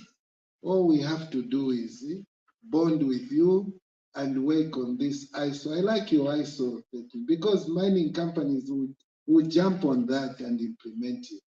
Most of them big mining companies and small mining companies have got a code of ethics. We all sign code of behavior, code of ethics, and our employees, when they are given a contract, they sign all that. For us in my own mine, I've done that. But even at Kajam, every employee goes for training. We train, and they have to sign that they've signed. We have the anti-bribery and corruption code of behavior. We follow your role. In fact, the SEC code of anti-corruption, our employees read it and sign. That's how, to the extent we've gone. But we believe in the initiative you have taken of inviting us is a great initiative, and we should be positive. We shall yield results. So the first thing is through the Chamber of Mines, because that's our body, we'll have a meeting in the chamber and work out a plan. As an example, us in Gemfields, as Kajam, you can use us as a pilot, and we can do all those things. We produce, and we spread to everybody else. They are good things. But the knowledge, we're available, please, anytime. Thank you. Thank you so much, Doctor, for offering yourself and Kajam. Yes, please. Thank you so much. My name is Chishimba Kenishas. I'm coming from the Ministry of Mines and Minerals Development. And let me mention that I'm the Secretary of the Integrity Committee in the Ministry of Mines. So as an institution, we are doing everything possible to make sure that we proactively fight against corruption in the ministry. So moving forward, I'm proposing that for our direct clients who are the mining houses, is it possible that moving forward, they can create dedicated units within their houses or within their institution to proactively look at issues of fighting corruption within the institution? And not even that, to just spearhead in terms of information dissemination with regard to issues of fighting corruption. Like the way it is in the public sector, most of the public institutions are being encouraged to formulate integrity committees. So I'm just encouraging the mining houses, if I told they can also create integrity committees or dedicated units just to look at overall issues of fighting corruption in the mining sector. Then the other issue we're moving forward is just an encouragement to everyone that sometimes we need to dedicate some time to get more information about some things. Issues of licensing, issues of how some institutions operate, because I can assure you that some of the things we see as corruption, sometimes it's just some insinuations. But if we get some facts and some real, you'll find that it's not even corruption. I was joking with some colleague who was saying, there is a lot of corruption at Cadastre. So I told him to say, can you just point out of the lot of corruption, just point one thing, convince me that, no, I interacted and there was corruption like this. So that colleague failed to point after I explained what the ministry is doing towards that and what they have done. So what I'm trying to say is it will be very helpful moving forward, all of us, to at least dedicate some time to get more information on how some institutions operate. Otherwise, we will see that some of the things we see as corruption is just an insinuation, or it's because we are lacking some information in some things. I thank you so much. Thank you. Maybe before you go to that question, you see, hello, sorry, the microphone, can it come to Dr. Bene here? You see, where there is a smoke, it's a sign there's fire. Eh? So let us be open and candid enough to say that I think, yes, problems are there. Let us find solutions to address them. And that's what we were looking for. Dr. Ben, yeah. I think what we do is this, that is general. Number one, we will need to come back to very quickly. I don't believe in workshops that have no takeaways. I did mention here that we store our thunder, so we need to come back very quickly. I'll get back to the Council of Chamber of Mines and I'll let them that the idea that we've been having to work closely with the Commission on the issue of corruption is now bearing fruit. Can we have it rolled out? Okay, so that's the one thing that we'll do immediately. For me, it's like after this meeting, I'm with them tomorrow here at the Zimex. So I'll mention that we need to do that and probably do it on a site. Whether we do it again in this place because it's more central here, or whether we drag all of you to Kansai so that you can say mine there, or we bring it to Saget Isimateli. We need to have you and your team come and teach our miners, people that are responsible, people that we suspect to be corrupt. Please come and teach us. Okay? It was very important. Now, on issue of suspicion, and this is where the problem, and that's why I said earlier on, like, I'll turn the camera on the ACC. The point being made here is that there's no way you can go and say, I suspect there's corruption here. Well, somebody will say there isn't. Nobody will own up. It doesn't matter, nobody will own up. It's just as difficult as it is to be caught as it is to accuse. This matter is a not matter. We are going to stop. You must teach me in my mind as a Zambian be able to say no. This I cannot do. Either this I cannot initiate. Neither when he does, I will say no. This is where we start from. So I think in answer to this very quickly, please, let's not waste time as much as is practical. We get this going. If we can do it before the end of the year, fine. If we can't because we are preparing for it, let's do it. But we can't be in this meeting for the whole day and not have a practical takeaway. So that's what I submit, that we do this quite urgently, and then we'll call everybody in, and if we can, we start going to our mining places to teach our people this subject, prepare them in the face of a predator. So that when they are caught, not if, when they are caught, they will have known, but I didn't know. They won't say, I didn't know. So when you come back to our own mother ministry here, we work like this. The chamber point a finger because we are too slow, and we think people are talking to, we think this, but we think like that because, you know, the evidence is that there's something not right. Okay? And I think we are excused in doing that because we need to get like that. But that's something that we can do in-house. But I think for the external thing, can you please get, let's get to work, help us teach our people. And that over and above your code of ethics, this is how you do not get corrupted. I don't know where that can help, but that's what I like. Thank you, Doc. We go right behind. Yeah, my contribution from what we've discussed. I know we got your name before, but my name is Moffat Mukwala. Yes, yes, please. To represent the small-scale miners, I think from the aspect of joint ventures, where here is a mine owner having 100% running his project. When they bring in partners, when partners come on a 70 or 60% to the developer and 40% or 30% to the mine owner, they will have control of the running of the property, but they may have these issues of shortcuts, which is, you know, we are minimizing it by saying shortcuts, but it could be corruption related, where now mine owners have no control because they are the minority. So the way forward, maybe we also advocate a bigger voice from the mine owners when they detect that maybe their partners are being corrupt, it's better to bring it up and work hand in hand with the Anti-Corruption Commission and also Transparency International, Zambia. That's my submission. Thank you so much. Thank you. Thank you.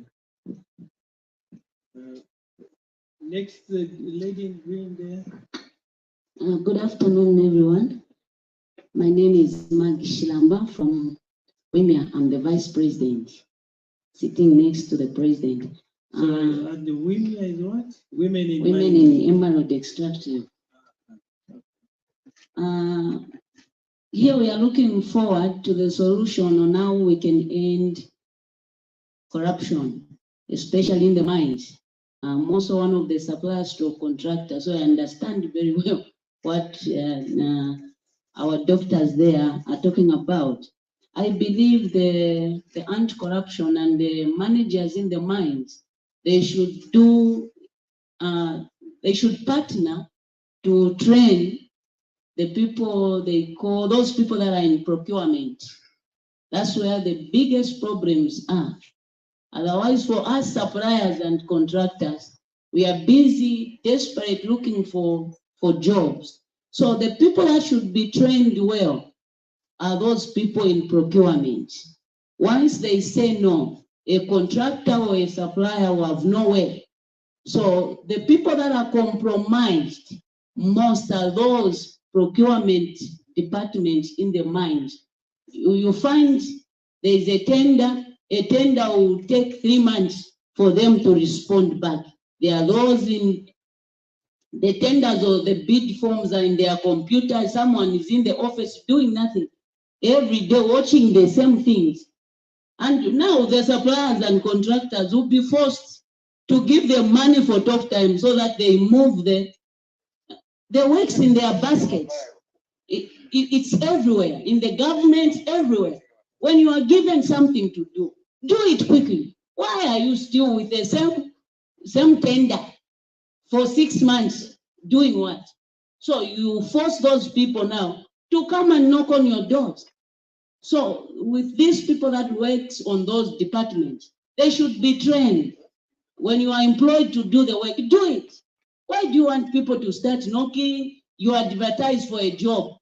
It takes 10 months for you to employ people. They will start following you. So those people that work in those departments, they should pull up their socks. It's just too much. Suppliers and contractors will never stop giving them money for talk time unless they change their attitudes. Thank you. I like that very, very candid comment. Yes, please. Good afternoon, everybody. I think it's afternoon. Yes, it is. My name's Nyasuru Gordon's Mike. I come from Kalomo. I am representing an organization known as Kalomo Miners Gemstone, Kalomo Gemstone Miners Association. I am at the same time representing the Project Management Association of Zambia as a board member, education and certification anchored under the Ministry of Finance. Now, all said and done, this issue of corruption is really deep-rooted. Really deep-rooted. I operate in a place known as Sianzovu in Sinazongwe district. A couple of times we have impounded trucks carrying suspected materials, which we may not know by just looking. And much as these trucks may be impounded and kept by the police stations, as you follow up the cases, you find they have disappeared. Now, what is more bothering is that each time I want to export material myself, I go through a lot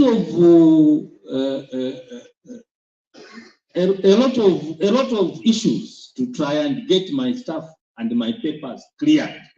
ZRA, Minister of Mines, and when all is well, they go. Now, what we get surprised of is, I'm happy that ZRA is here. How do these people who get these materials smuggled into Lusaka manage to get them out of the country if they have to go through the process I go through myself if I have to export some material? One. Two, we have our colleagues, the Chinese. In the area where I am, fortunately for me, my camp is along the road, the so-called bottom road. 35 km from Lake Kariba. What happens with our Chinese friends is that when they smell something, they always go and befriend the villagers, give them money, and tell them, dig this for me. When you have dug enough to make 34 ton, 21 ton, let me know, I'll send a truck.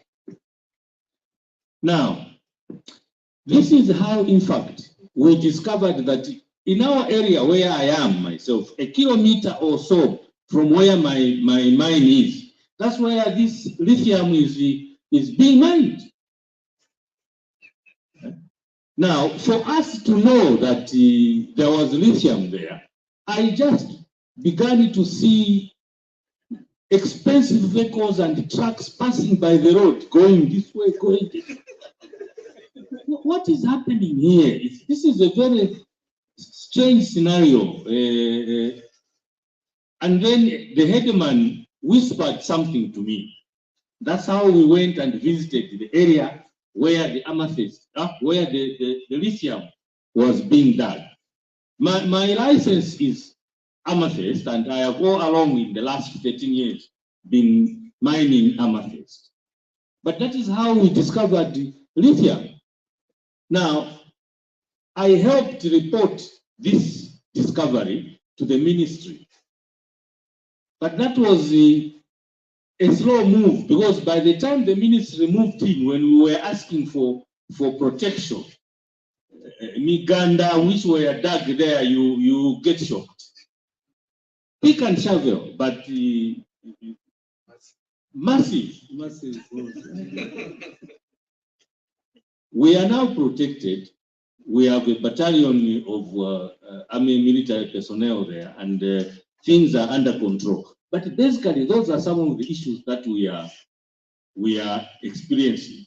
Now, we thought as an association ourselves, with the bulk of the cooperatives being given artisanal license, we needed such kind of meetings so that our colleagues, the cooperatives, can come in with the knowledge of how they are going to be running their businesses.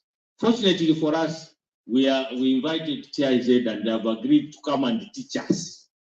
So we are on the way to try and solve this problem, but it is deep-rooted.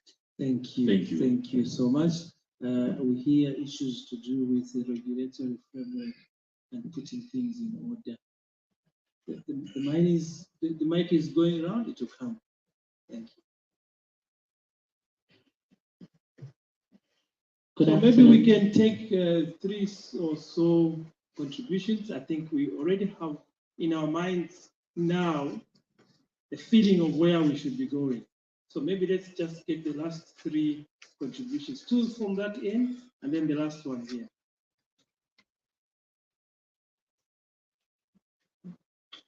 Good afternoon. My name is Mkela Nwasi. I'm from the Ministry of Small and Medium Enterprise Development. I like what the lady from the Women in Extractive Emerald Mining said about, in summary, its inefficiency is a grounds for corruption. I think that is one of the major issues that need to be dealt with, whether in public sector or private sector. I think people need to have service charters.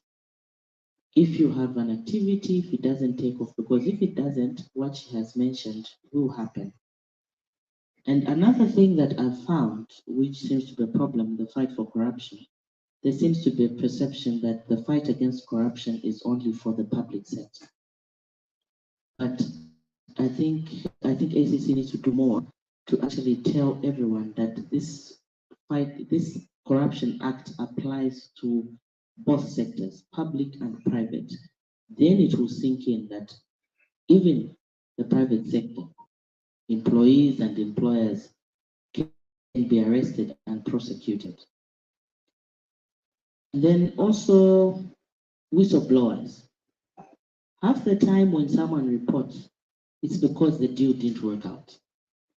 And the corruptors get away as whistleblowers. I think there's need also to go around that, because if deals keep going through, then there'll be no whistleblowers. I usually have a concern about that. It's something I don't like. So going forward, ACC should see what can be done to the extent to actually scrutinize very well who should be a whistleblower. Because most cases I've seen, people get away because the deal didn't work out and they're a whistleblower. Thank you. Thank you. Thank you. One but last.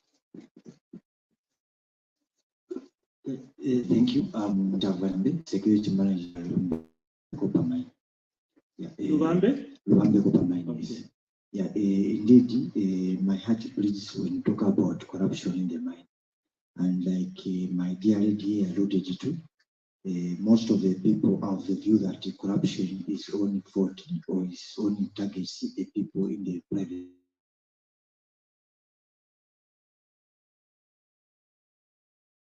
sector. Just want to ride on what Dr. Vini said. The subcommittee of security managers, where most of these managers in the mining sector meet to discuss issues, which brings us here. And just want to extend an olive hand to the Director General sits here that we call for these meetings.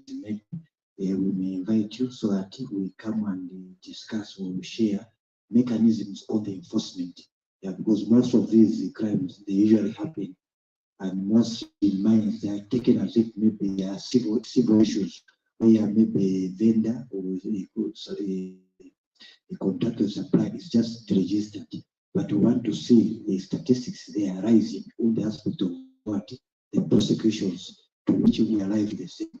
See, it's very bad when we see most of our investors, when they come into our country, we give them a cultural shock on the levels of corruption. So we want that when we have this meeting, we call upon you and bring us the investigative team so that we share notes on how we want to ensure that we support hands to fight this stage. Thank you. Brilliant. Thank you so much. And I think it speaks to Dr. Veni's action, what we need to do. I think the last hand is here. Sorry, we can get it down from you, but let's just hear this one. We'll follow you after this and we can get that. And all those that have not been echoed or aired, spoken, please don't be disappointed. We can still get that information. Yes, please. Thank you very much. My name is Tambala Moses from Zambia. I'm also a member of the Integrity Committee for Zambia. And sometimes accused of being corrupt. Yes, and like we have said, it's better to agree that there is a problem and then deal with it head-on.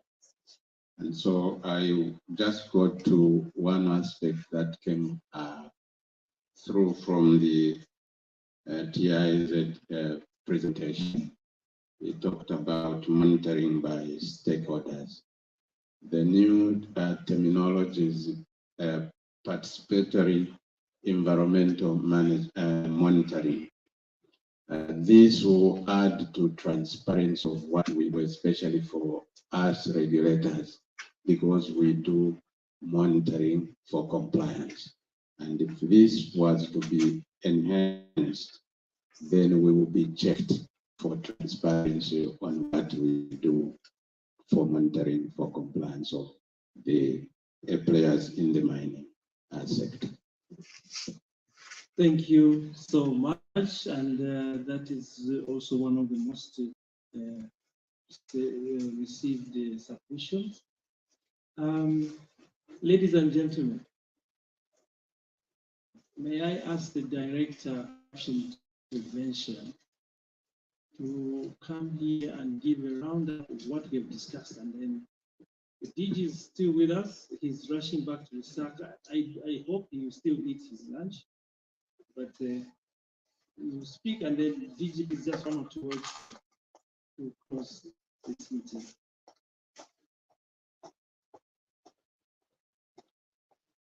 Thank you very much, Mr. Mono. And thank you very much to all of you for staying this long, defying all the odds. I haven't heard any complaints of I have sugar, I need to have my now, but I know people have been persistent and we are so grateful. This initiative, of course, came about as a result of the gap that we identified as Anti-Corruption Commission, that we have not done much in terms of fighting corruption in the private sector. And we are happy that we made a start, and what has come out of here is so eye-opening. I didn't know, for instance, that the councils are getting so much money from mines. That is one area we would take interest as Anti-Corruption Commission, just to monitor how those funds are being utilized. So much has come out. I know I have a team of rapporteurs who have been taking notes, so I have not yet been given the information that they have managed to summarize, but I know from what I have taken, there are certain action points that we need to take on immediately, and these are low-hanging fruits. Things of sensitization, that one we just need to be told. Just call us, either via letter, email, and our officers are on hand to come and attend. We have been doing this for a lot of public institutions where we go and do our sensitizations, we talk about integrity, we talk about all these issues of conflict of interest, code ethics, service charters, how important they are to help us manage our organizations. We have also, I have taken a lot of interest in the G factor, Dr. Sisters Mlenga. We have been having talks, engagements with ZETI, that's the Zambia Extractive Industries Transparency Initiative, and this is an issue that we would want to at least discuss and see how we can follow that up and ensure that it is included in their reports. It is certainly one way of us ensuring that the revenues collected from mining are being monitored and are being accounted for. We have taken note of issues of the need to protect our whistleblowers and also identify our whistleblowers. You might be glad to know that Anti-Corruption Commission is currently working on a project of developing an anonymous online whistleblower system with the help of the European Union.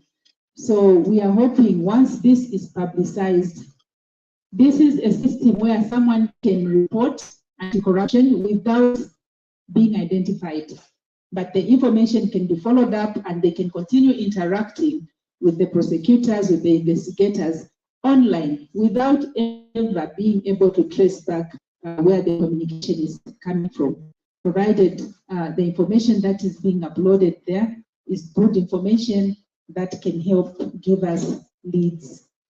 And also issues of changing the perception. I think we are doing this and we see the need for us to intensify our efforts in ensuring that we impress it upon the private sector that they are as much responsible as the public sector is in fighting corruption.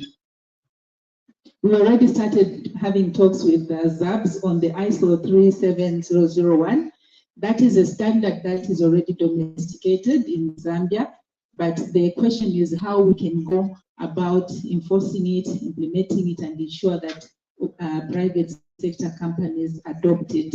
So these are only a few that I'm able to talk about, but we will definitely put up a comprehensive report of this interaction that we have had with you. It's been very rich, and we really appreciate the efforts. So before we go to have our lunch, I think I would be failing in my duties if I failed to call upon my boss, the Director General, to offer a few closing remarks and just to thank all of you for staying and all the contributions that you have made.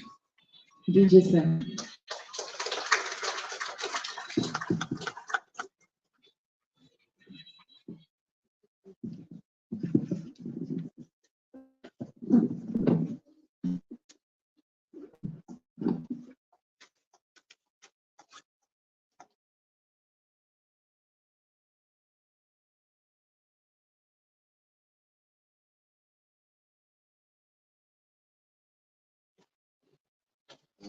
Thank you.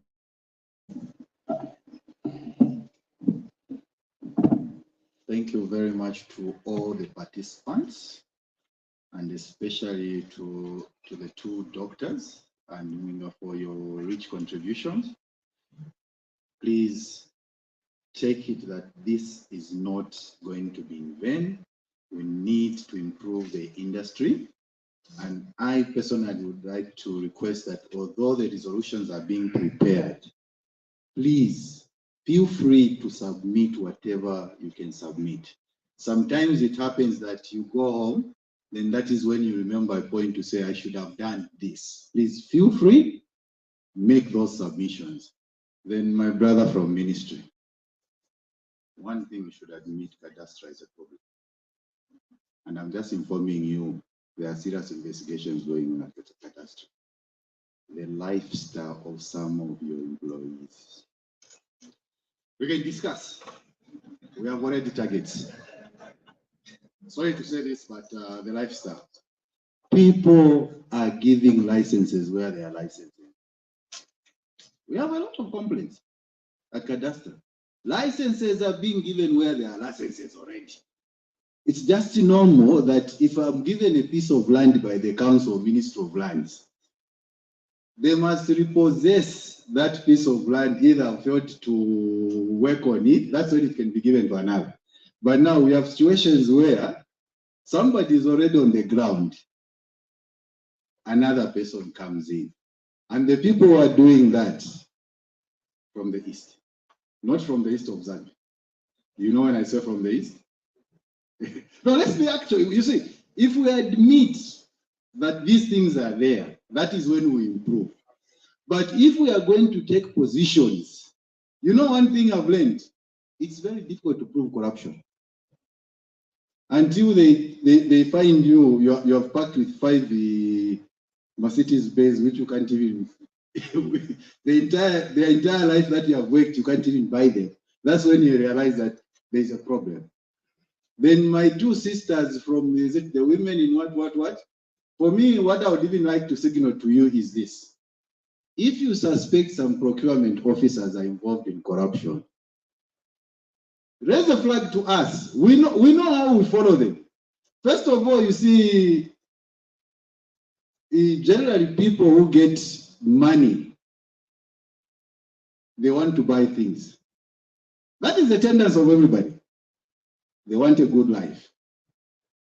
They will buy vehicles. Some people even go to an extent of putting houses in servants to hide. These are things that, doctor, we are seeing.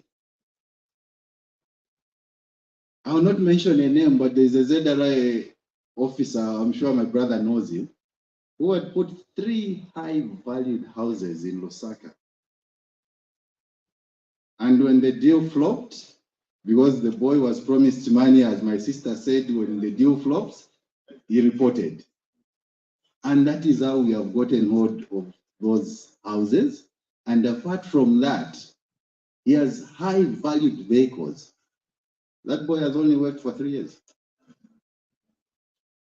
So corruption is everywhere. And please, let's not leave it alone to ACC or Transparency International. We can only move forward as a nation and curb corruption if we all work together. Please, with that said, I wish you a safe travel back home. And please don't feel that this should be the end, but let's move forward together and better the industry. This country, at this stage where we have reached, if we don't crack the whip, corruption will crack us. Thank you very much.